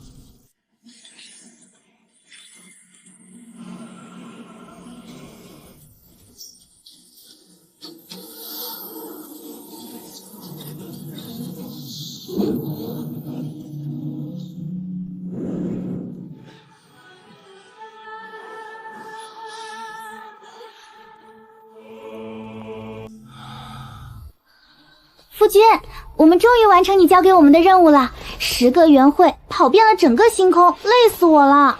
辛苦了。夫君，你交代的任务，我与妹妹已经完成了，材料都在里面了。不知夫君要这些材料有何妙用？我要借此在星空之中结一座大阵。大阵？什么大阵？周天星斗大阵。周天星斗大阵，以星为本，以斗为阵。若是不成，便可调动整片星空之力。不错，此阵一旦不成，若非圣人，便有来无回。好厉害！夫君向来稳健行事，如今布阵，你终于要入局了吗？是时候结阵了。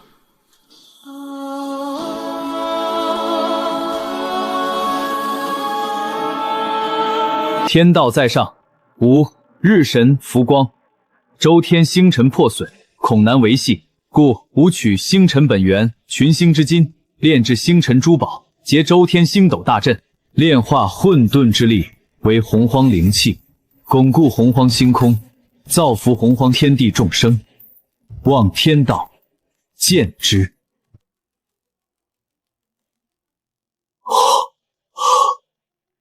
浮光道友竟有如此魄力，这可是福泽众生的大事，浮光道友当真是雄才伟略啊！此阵若成，凡修法力者都将感激浮光道友。浮光只需一声令下，便能统御万族，震慑洪荒了。周天星斗大阵，结！哼，群星之金，去！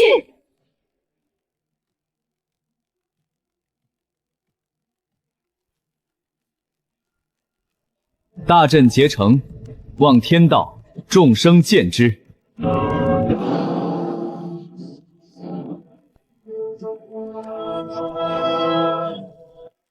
如此浩瀚的天道功德，浮光道友怕不是要直接正道成圣了吧？我们乃是盘古正宗圣人弟子，他竟能先我们一步正道，浮光道友当真强横啊！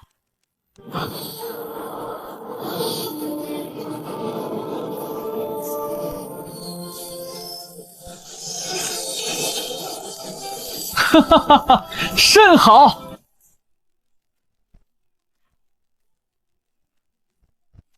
浮光道友，你现在究竟何等实力？无仙剑接近圣人了吗？恭喜夫君再进一步。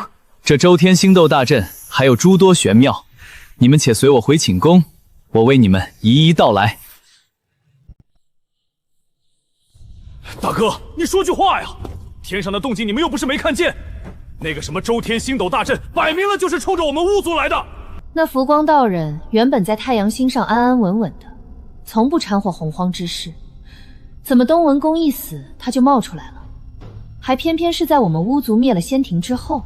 哼，那浮光道人布个大阵就布个大阵，天道还降下如此功德，如今整片星空被他握在手里了。日后我们巫族想要扩张，头顶上悬着一把刀，怎么打？你的意思是，他早有预谋？这还用问？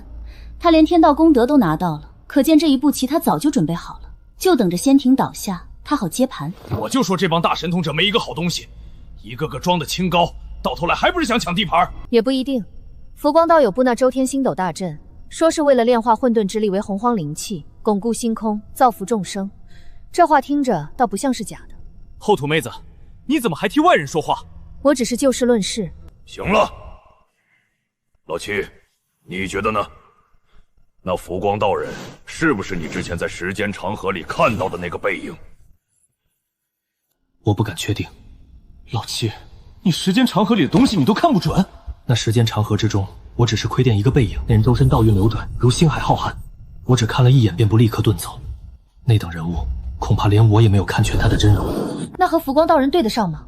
方才浮光布阵之时，我以时间大道推演了一番，那阵中流转的道运确实浩瀚，与那背影的气息有几分相似，但也仅仅是相似，无法完全确认。那就是说，有可能就是他，也有可能不是。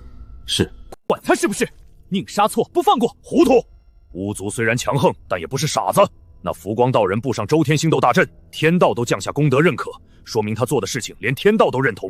你贸然对他出手，等于逆天而行。大哥说的对，在没有确认之前，不能贸然树敌。况且，那浮光道人若真是我们的头号敌人，他此刻布阵，说明他已经准备好了。我们若是贸然出手，反倒正中他下怀。老七拿不准，那就先不急。但有一件事必须现在就办。什么事？仙庭虽灭，但仙庭残部还在四处逃窜，西王母也还活着。若不清算干净，日后必成后患。这个我擅长。大哥，你说怎么清算？传令下去，大军兵分9路，扫荡洪荒所有仙庭赐予势力。凡是挂过仙庭名头的，要么臣服，要么灭族。西王母呢？他若是安安分分躲着，便先留他一命；若他敢聚拢仙庭残部，重建势力，那就一并清算。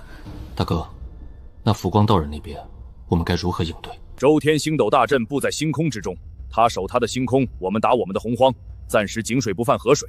但是我们巫族想要统御洪荒，将来必然与他有一战，到时候就看看是他的大阵硬，还是我们自巫的拳头硬。老爷，西王母前辈求见。来了，请他进来吧。西王母拜见浮光道友。不必多礼，道友缘何来我太阳星？道友当真是深藏不露。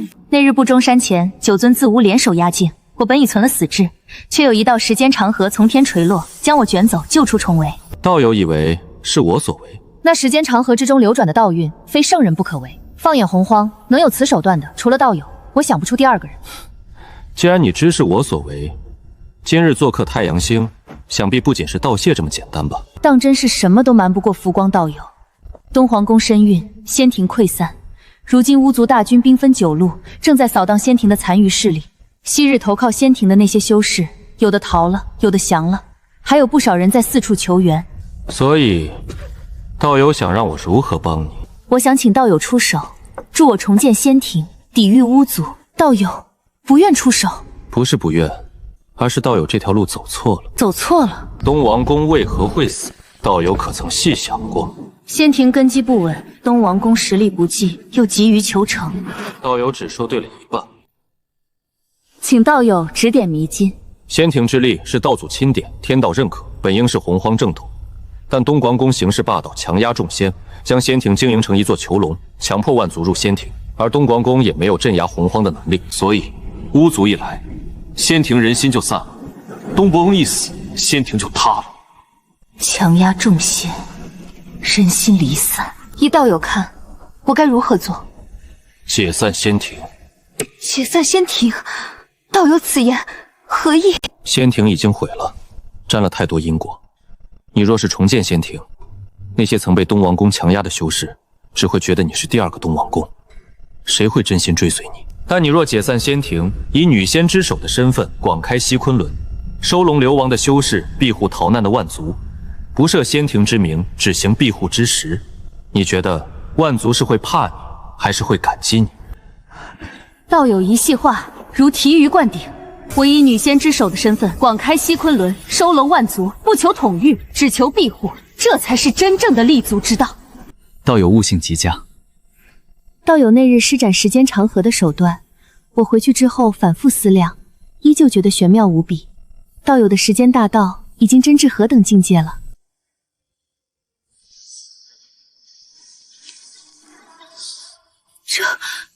这不是单纯的加速时间，这是花开一念花落，过去、现在、未来，都在一念之间。道友的时间大道，竟已到了掌控时间生灭的境界，这哪里还是准圣的手段？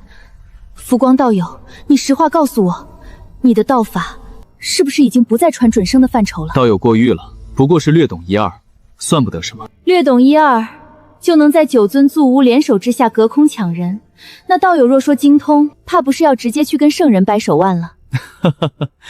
道友说笑了。今日道友一救一教，西王母铭记于心。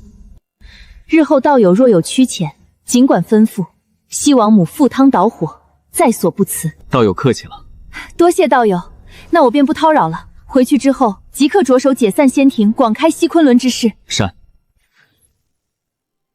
仙庭就此解散，巫族势大，洪荒的棋局越来越有意思了。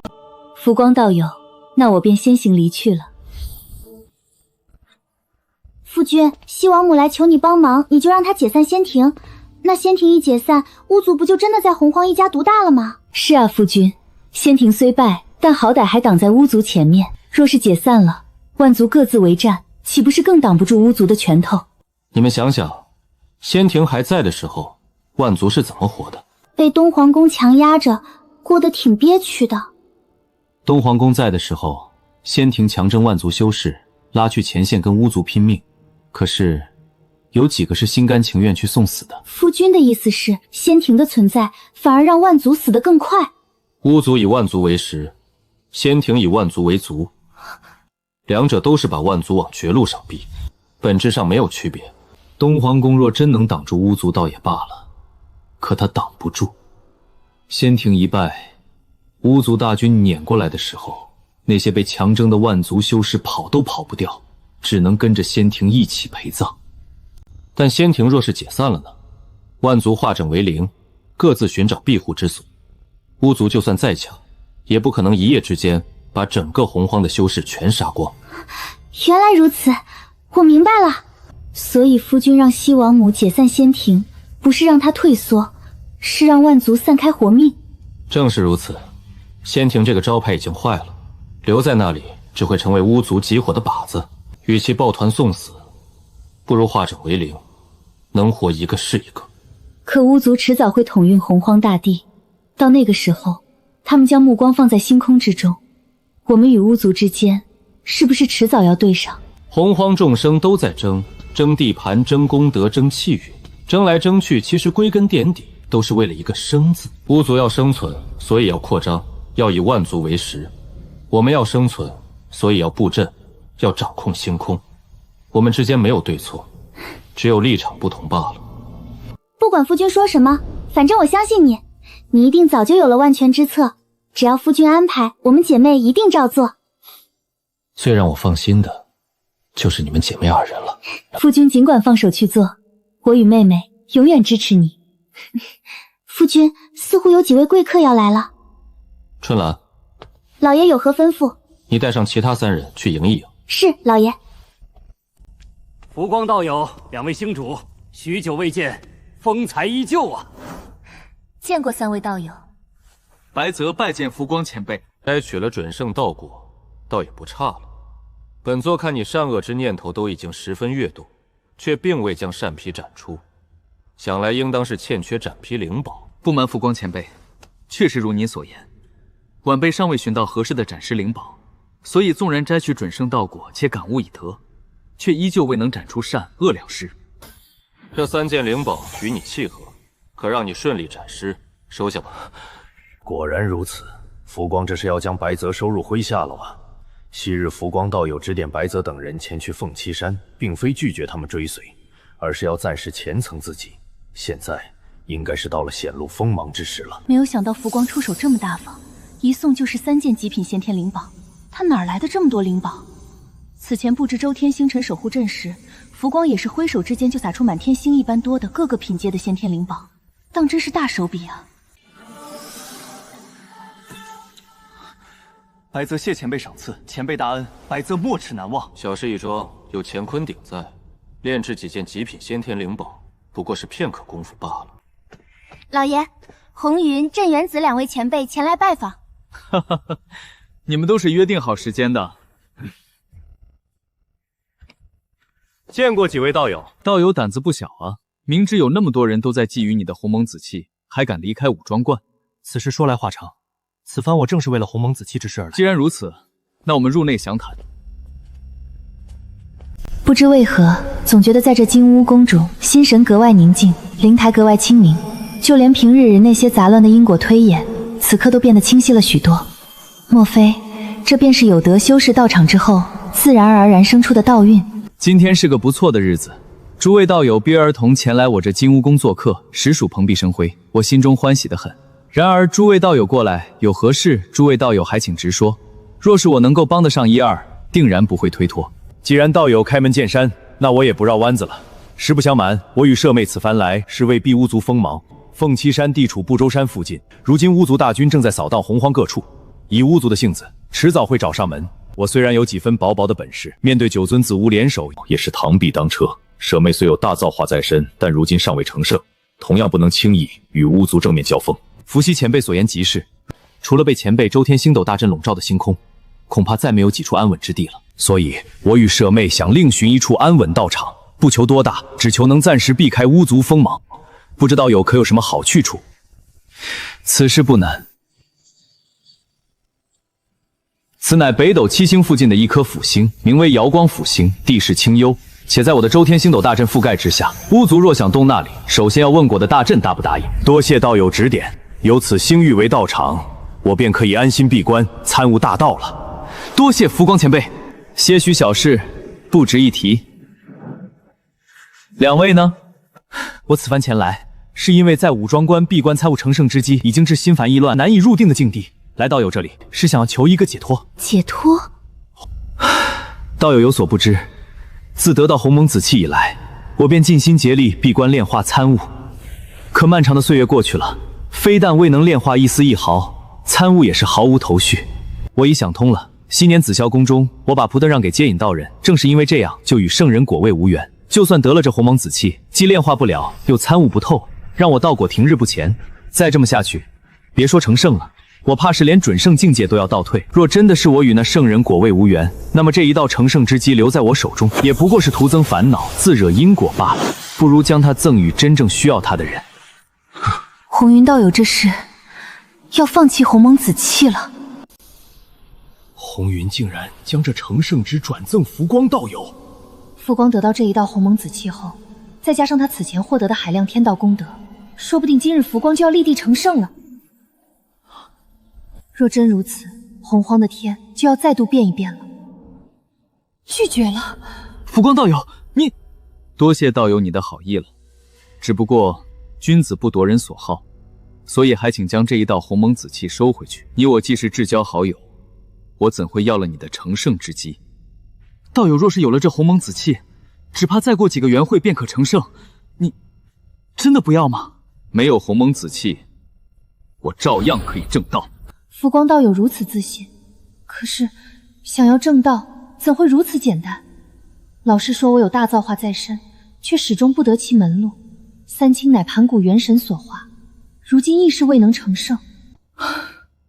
道友好魄力。世间因果在于取舍之间罢了。道友既然已经意识到必死关参悟，炼化鸿蒙紫气一无所得，不如暂时放下对于鸿蒙紫气的执念，专心修行自身大道，说不得他日一朝顿悟，轻松便可取得圣位。多谢道友开悟。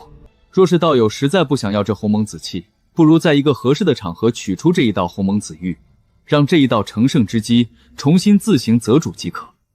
好，道友说的有道理，但我既然选择送出鸿蒙紫气，就已经与之无缘，心中也早就放下了。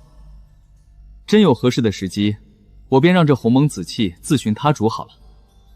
如此甚好。诸位可还有其他事？浮光道友，实不相瞒，除了道场一事，我此番做客太阳星，还想与道友论道一番。论道？不错，我乃圣人弟子，自以为造化大道已经真至化境，可却迟迟没有突破的契机，所以我斗胆想要与道友论道一番。你是想在论道之中寻求突破？不错。女娲道友，依我看，你的造化大道还未真至化境。浮光道友，你也懂造化大道？略懂略懂。自打得了圣人赐下的乾坤鼎之后，漫长的岁月里，抽出了不少时间参悟造化大道，侥幸将其修到混元金仙圆满之境。若要论道，应当是不成问题的。没想到道友还辅修了造化大道，还请赐教。道友不妨也展露一番你所悟的造化大道。浮光道友竟然断言我之造化大道尚未真至化境，我倒要看看他又悟到了什么境界。如女娲道久所愿。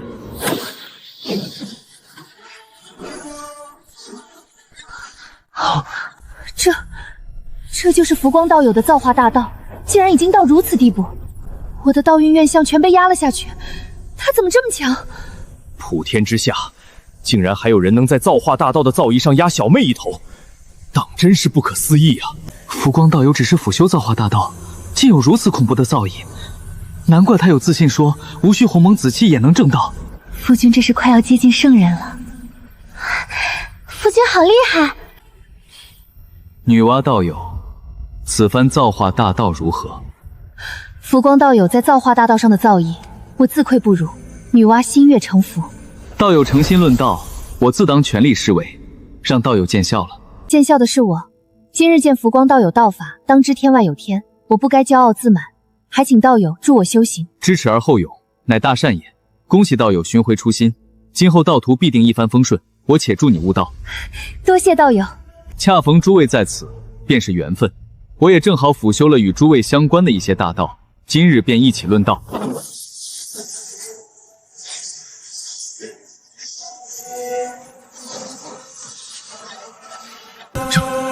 这是因果大道，这是空间大道，这是时间大道，这些都是浮光地族辅修的大道，竟都已将近圆满。那么，他主修的根本大道，究竟到了何种层次？多谢浮光道友赐教。无需客气。不好，巫族在攻打凤栖山，你们快回吧。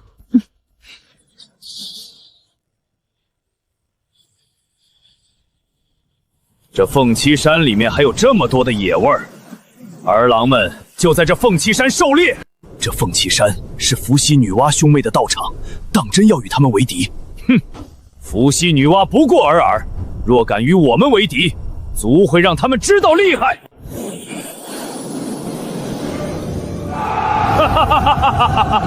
共工，此地乃无知道场，速速离去。天地皆由巫族统压，你若是识趣，便自行离去；若是不识趣，你们兄妹便要陨落于此。当真是猖狂！看来你们是不打算离去了。大哥，现身吧！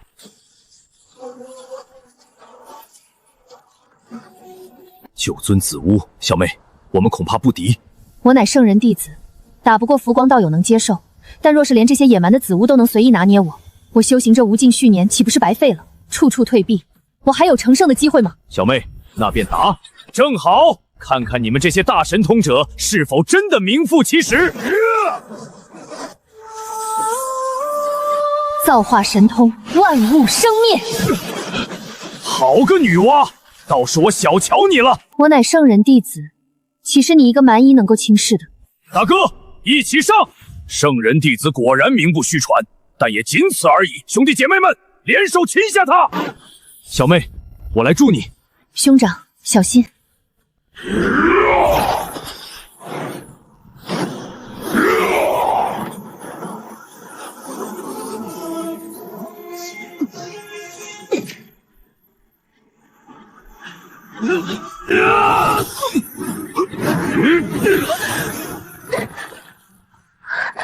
小妹，九尊子巫联手，你我二人恐怕要交代在这里了。只怕以后不能和浮光道友论道了。女娲道友，若想论道，可随时来我太阳星。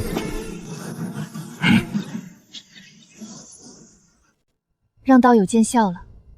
这是哪里的话？子巫行事猖狂，又人多势众，今日失利，不必放在心上。多谢道友开解。原来你就是浮光。正是。浮光，今天你竟然敢插手我族之事，若不给本族巫一个交代，那今日之事绝对没完。伏羲、女娲二位道友与我缘分颇深，若是你们族巫就此离去，我便不予追究。不然，我也略懂一些道法。猖狂，给本族巫死来吧！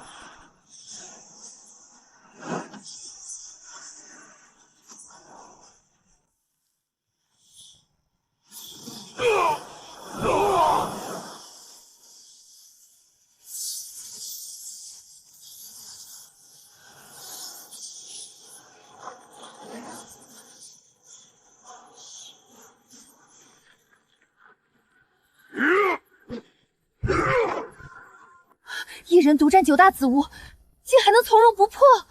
浮光道友竟如此强大，仅凭你们是打不过我，让其余3尊子巫现身吧。你知道我们有12祖巫，煮酒应能在时间长河之中窥见我的背影，我知道你们12祖巫，很奇怪吗？果真是你，浮光，你才是我们真正的敌人。我明白了，原来浮光道友才是这次亮劫真正的主角。原来如此。浮光道友行事稳重，沉寂了无尽岁月，现在应劫至少有了9成8的把握。9成8，那跟送死有什么区别？我做事需有12成的把握。这么说，你是吃定我们12九巫了？这是自然。大哥，别跟他废话了，让他们看看我们子巫的拳头有多硬。好，3尊子巫现身！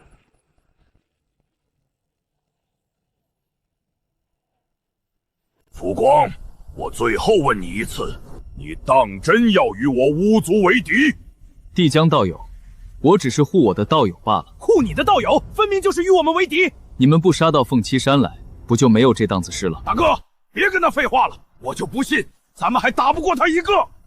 好，浮光，既然你铁了心要与我巫族为敌，那就别怪我们不客气了。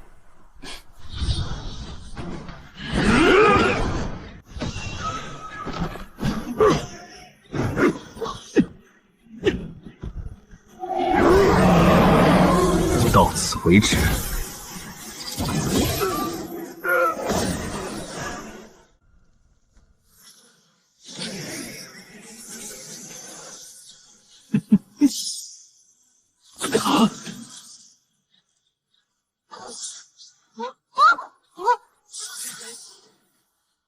其他人呢？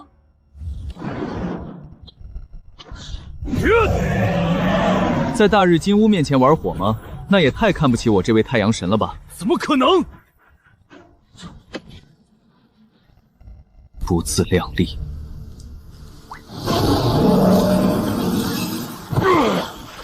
再来！雕虫小技！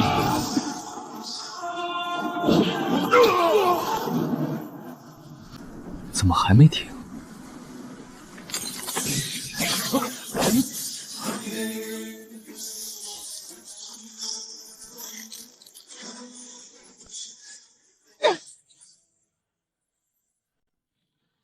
此子的空间造为竟隐隐有超过我的势头。他的空间大道比大哥还强吗？他的时间大道竟然压了我一头。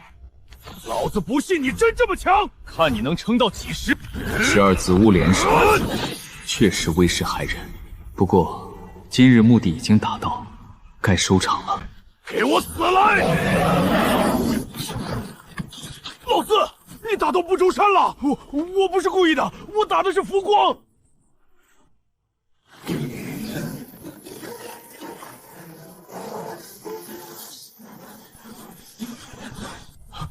不周山倒了，天河清县，苍生剑号啊！不周山崩，天河道观，洪荒大劫将至，是子乌和浮光交手所致。亮劫当真恐怖，连不周山都倒塌了。若天地相合，必将重现混沌。不周山倒了，生灵浩劫已至啊！浮光道友和巫族打起来了，还打倒了不周山，这也太猛了吧！不周山倒了，洪荒要遭殃了。本以为洪荒大势已有所改变，想不到不周山竟会以这样的方式提前倒塌。果真，洪荒小事可改，大事不可能逆啊！既然如此，那么便让我以浮光之名定补天之事。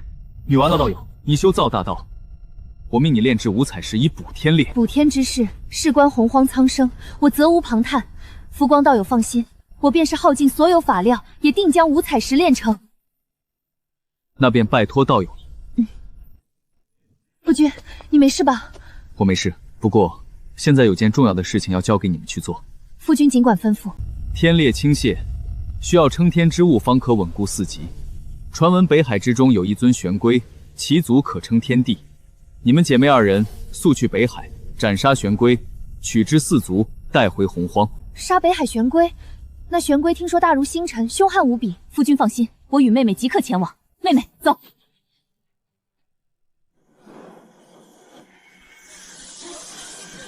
五彩石成。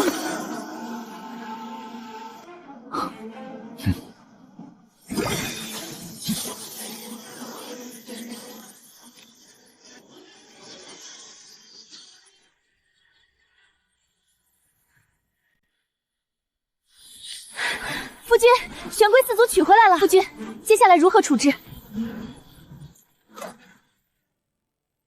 太阳星浮光，补天功成，定四极，安众生，功德无量。天道感其功业，加冕天地，统御洪荒。吾浮光承天道之命，立天庭于此，统御洪荒，安护众生。恭迎天地，恭迎天地！浮光道友，不对，浮光天帝，他终于走到这一步了。补天之功，4极之柱，9重无量天，步步为营，环环相扣。原来他早就看透了这一切。西昆仑西瑶，拜见天帝。哈哈哈！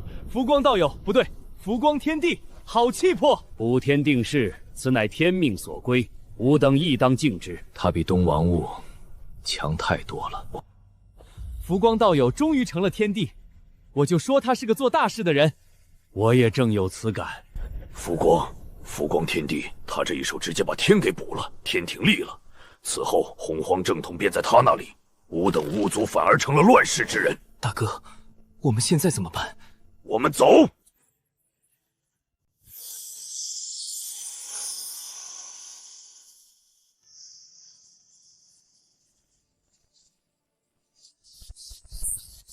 天道加冕，天庭出力，众臣归位。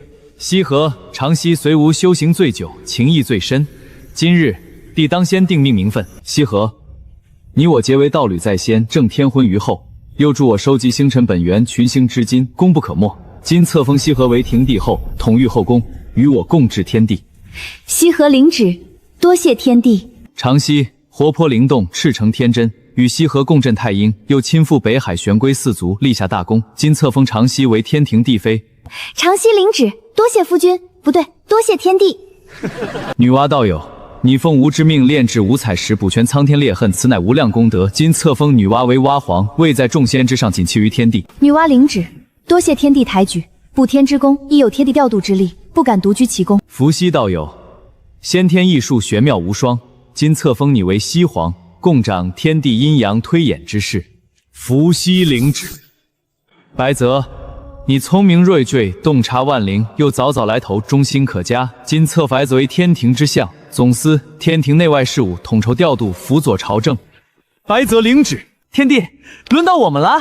红云道友，你天性豁达爽朗，与人为善，又曾将鸿蒙子期拱手相让，性性通透，吾甚为欣赏。今册封红云为天庭火部仙君，执掌洪荒火行之事。火部仙君，这职位好，跟我的性子配得很。镇元子道友性情沉稳，厚德载物，今册封镇元子为天庭土部仙君，执掌洪荒土行之事。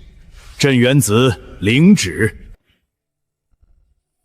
天帝，殿外有一对女仙求见，为首者是西王母前辈，请她进来。西王母率西昆仑众女仙拜见天帝。西王母道友免礼，你今日前来所为何事？不瞒天帝，仙庭覆灭之后，我依天帝指点解散仙庭。今日天帝补天定势，乃是天道所归，众神所望。西王母率众前来恳天帝收留，恳请天帝收留。西王母道友深明大义，甘愿归附天庭，乃天庭之福。你早年得道祖亲封女仙之首，又仙庭覆灭之后仍守万族不失，这份担当，吾甚为敬佩。不敢当。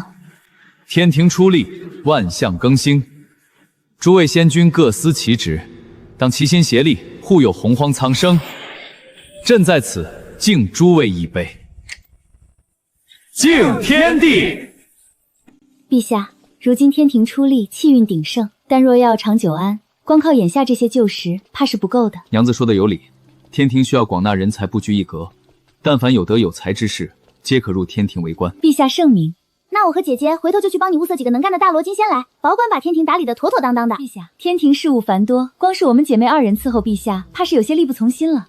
这是什么意思？姐姐的意思是让你多纳几位仙子，好有人帮我们分担分担。有你们姐妹2人，我已经很知足了。什么纳不纳的，别胡闹。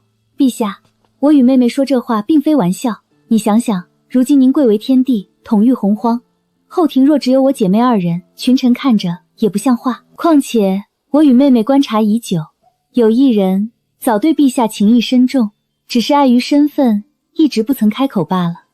谁？女娲妹妹呀。女娲？陛下，我与妹妹皆是女仙，女仙看女仙，岂会看不出她的心思？羽皇每次看向陛下的时候，那眼神可不是看寻常道友的眼神。对，我早就发现了，她在你面前说话的时候，声音都比跟别人说话温柔3分。还有上次补天之后，陛下给她封了娲皇之位，她回凤栖山之后，对着凌霄高殿的方向发了好久的呆呢。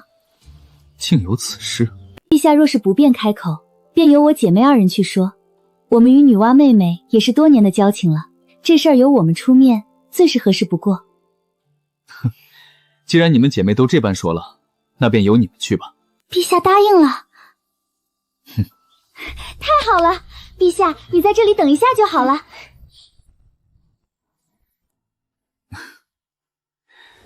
倒是有2位好娘子替我做主了。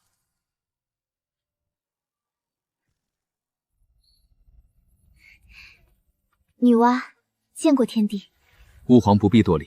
天帝，陛下娲皇，我已在陛下寝宫之中备了薄酒，天色不早，你们2人可在寝宫之中共论大道。听姐姐安排。陛下还愣着干什么？娲皇妹妹都答应了。娲皇，请。夫君现在多了女娲这位贤内助，应该没那么辛苦了吧？这是自然。其实我发觉西王母也对咱们夫君有几分情谊，不然也不会主动率众加入天庭。确实如此，不过陛下刚纳了女娲妹妹，不宜过度操劳。西王母的事再缓缓。好嘞。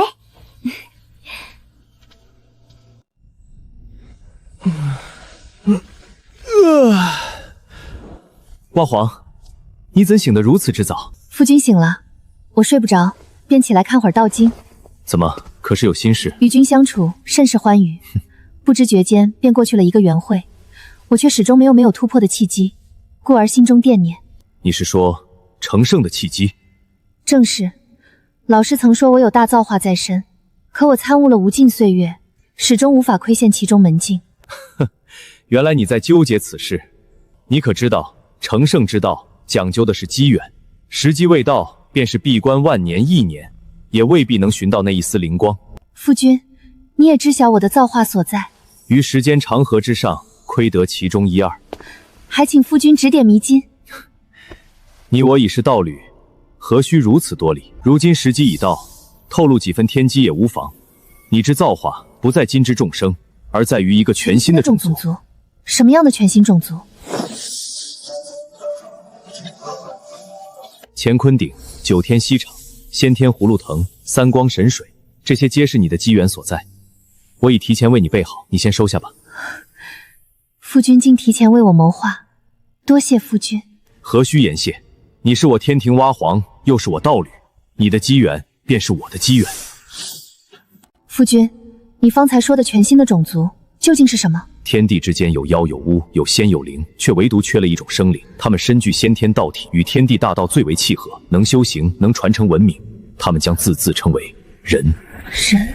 你以9天锡麻为骨，以3光神水为血，以先天葫芦藤为脉络，以乾坤鼎为炉，以你之造化大道塑其形，再以你之本命星血附其魂，做出的人便是洪荒天地之中全新的主角。这便是你的造化。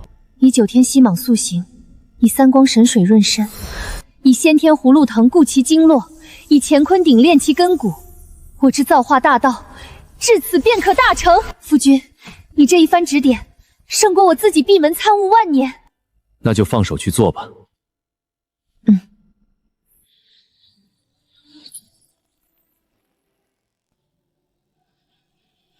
拜见圣母，拜见女娲娘娘。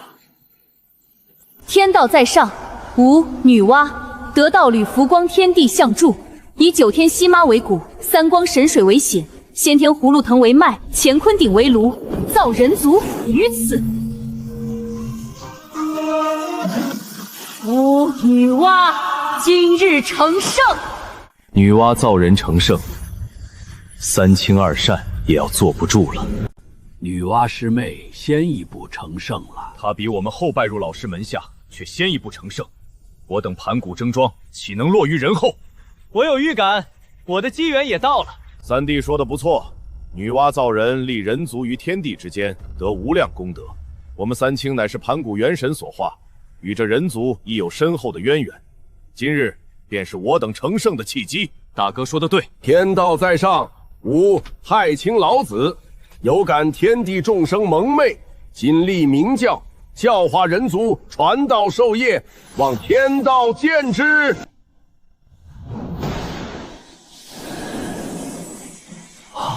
吾太清老子今日成圣。天道在上，吾玉清元始秉承盘古正统，洞悉天道治理，尽力阐教，为洪荒众生阐释天地大道，望天道见之。哈哈哈！天道在上，吾上清通天，有感众生皆有向道之心，尽力结教，截取天地一线生机，有教无类，万灵皆可入我门下，望天道见之。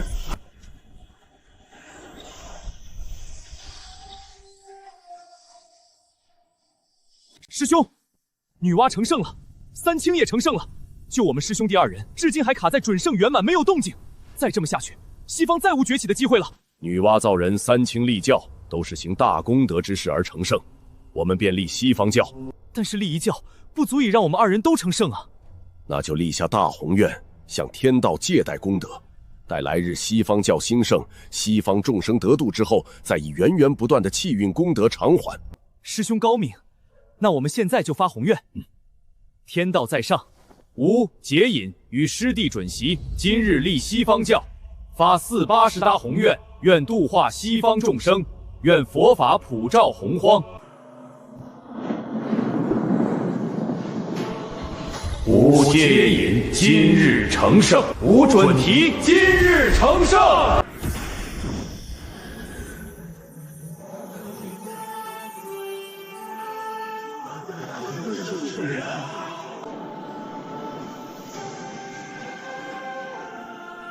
六圣齐出，洪荒的格局彻底定了。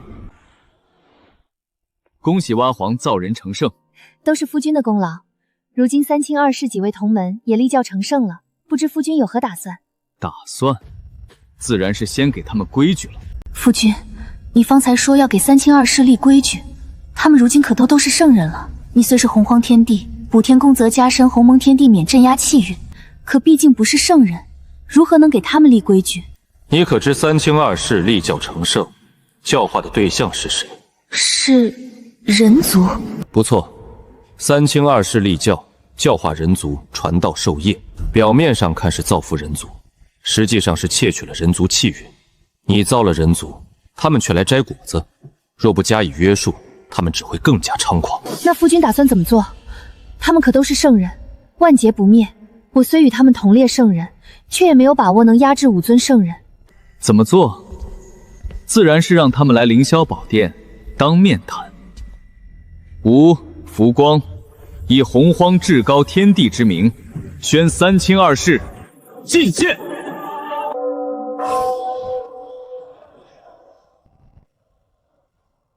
福光，你虽是洪荒天帝，却终究不是圣人，何故以宣字召吾等前来？元始师兄，你这是什么意思？女娲师妹，你虽同为圣人，但我们三清向来同进同退，难不成你要与我们三清为敌？5尊圣人，好大的威风！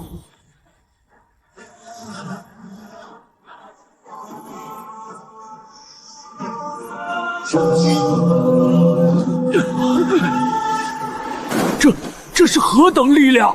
我是圣人，怎么可能动弹不得？好强！他一个准圣，凭什么镇压我等5尊圣人？师兄，他真的只是准圣吗？这就是夫君真正的实力吗？竟然能同时镇压5位圣人，夫君究竟强到了什么地步？现在能好好谈谈了吗？福光天帝，我等失礼了。今日召诸位前来，乃是为了人族一事。人族乃是蛙皇造化所生，诸位立教传道，教化人族本是好事，但诸位却趁此契机，将自身道统烙印在人族气运之上。日后人族气运被分食殆尽，蛙皇岂不是白忙活了？天帝的意思是立规矩，天庭统御洪荒，教化之事虽归诸位圣人，但人族乃于皇所造，其气运当归天庭统一调配。诸位既已借人族气运成圣，总该付出些代价。你这是要我们赔偿？元始道友不乐意吗？天帝，都是一场误会，此乃太极图，当做我的赔礼。此盘古幡给你。元始道友果然大气。福光道友，我立教之时未能思虑周全，还请见谅。这诛仙4剑是我的赔礼。好家伙，先天至宝，极品先天灵宝，这波不亏。你们呢？此为12品功德金莲，请天帝收下。此为七宝妙术。从此以后，天庭乃是洪荒正统，六圣教化众生，开宗立派，自无不可。但凡涉及人族、涉及天地大运之事，均须报天庭知晓。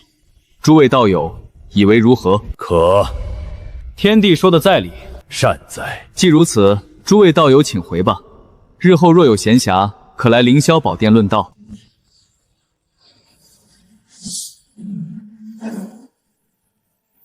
夫君，我已经成圣了，却还是看不透你的深浅。形势所迫，只好变强了。现在巫族这么久都没有动静，估计是在搞大动作了。我也该谋划一番了。天帝，我近日夜观天象，反复推演先天异术，每一次结果都指向同一件事，我的死劫到了。死劫？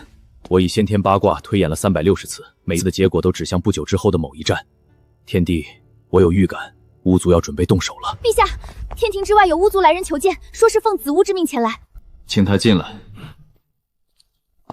浮光天帝，我巫族12祖巫联手下战书，不周山遗址，决一死战。伏羲道友，你的死劫就在这一场大战之中。请天帝指点迷津，我该如何度过此劫？娲皇创造人族，人族出生正是需要一个引领者。你可愿入人族，以人族之身带领人族走向兴盛？自然愿意。可这与我的死劫有何关系？人族乃天地主角，气运鼎盛。你若入人族，以人族身份活下去，过去巫族因果尽数斩断，将来你便是人族之皇，向人族香火供奉，这死劫自然就解了。伏羲，多谢天帝指点。春兰，传朕旨意，召集天庭众臣，凌霄宝殿议事。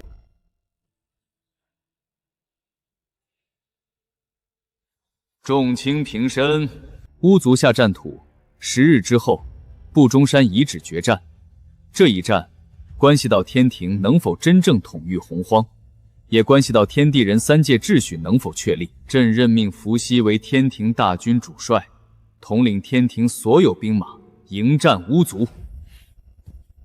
伏羲领旨。夫君，我也想去，我也是圣人，若我出手，定能助大军一臂之力。你已是圣人，若是参战，天道不允。圣人超然物外，不可插手凡俗之争，否则因果缠身，反而不美。况且我已有了实权的把握，你且在天庭之中安心等朕归来便是。那我便在天庭等你归来。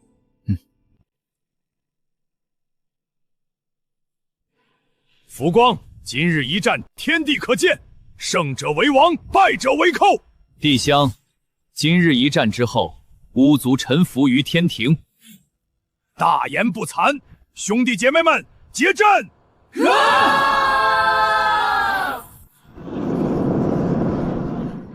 杀！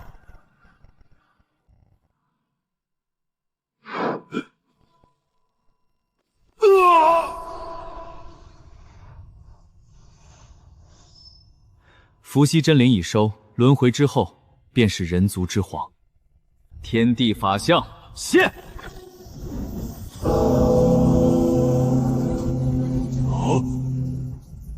破！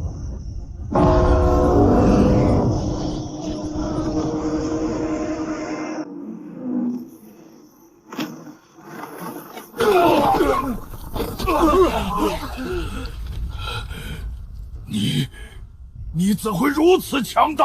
尔等当臣服于天庭。浮光以轮回大道为运，以地书为基，建6道轮回，立地府于九幽之下。12子巫今册封尔等为地府12道君，听朕号令，掌管6道轮回。从此天地人3界秩序永固。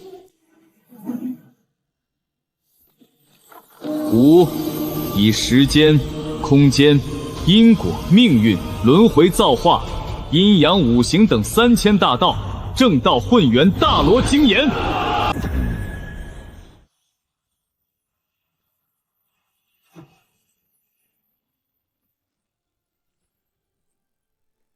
夫君竟是领悟了3000大道，且以3000大道正道混元大罗心莲，难怪夫君如此强大。夫君谋划甚远，我等不及也。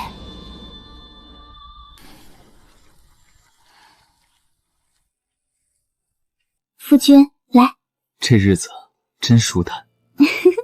夫君，再吃一块。陛下，如今3界安定，6圣归位，你可算是能好好歇歇了。是啊。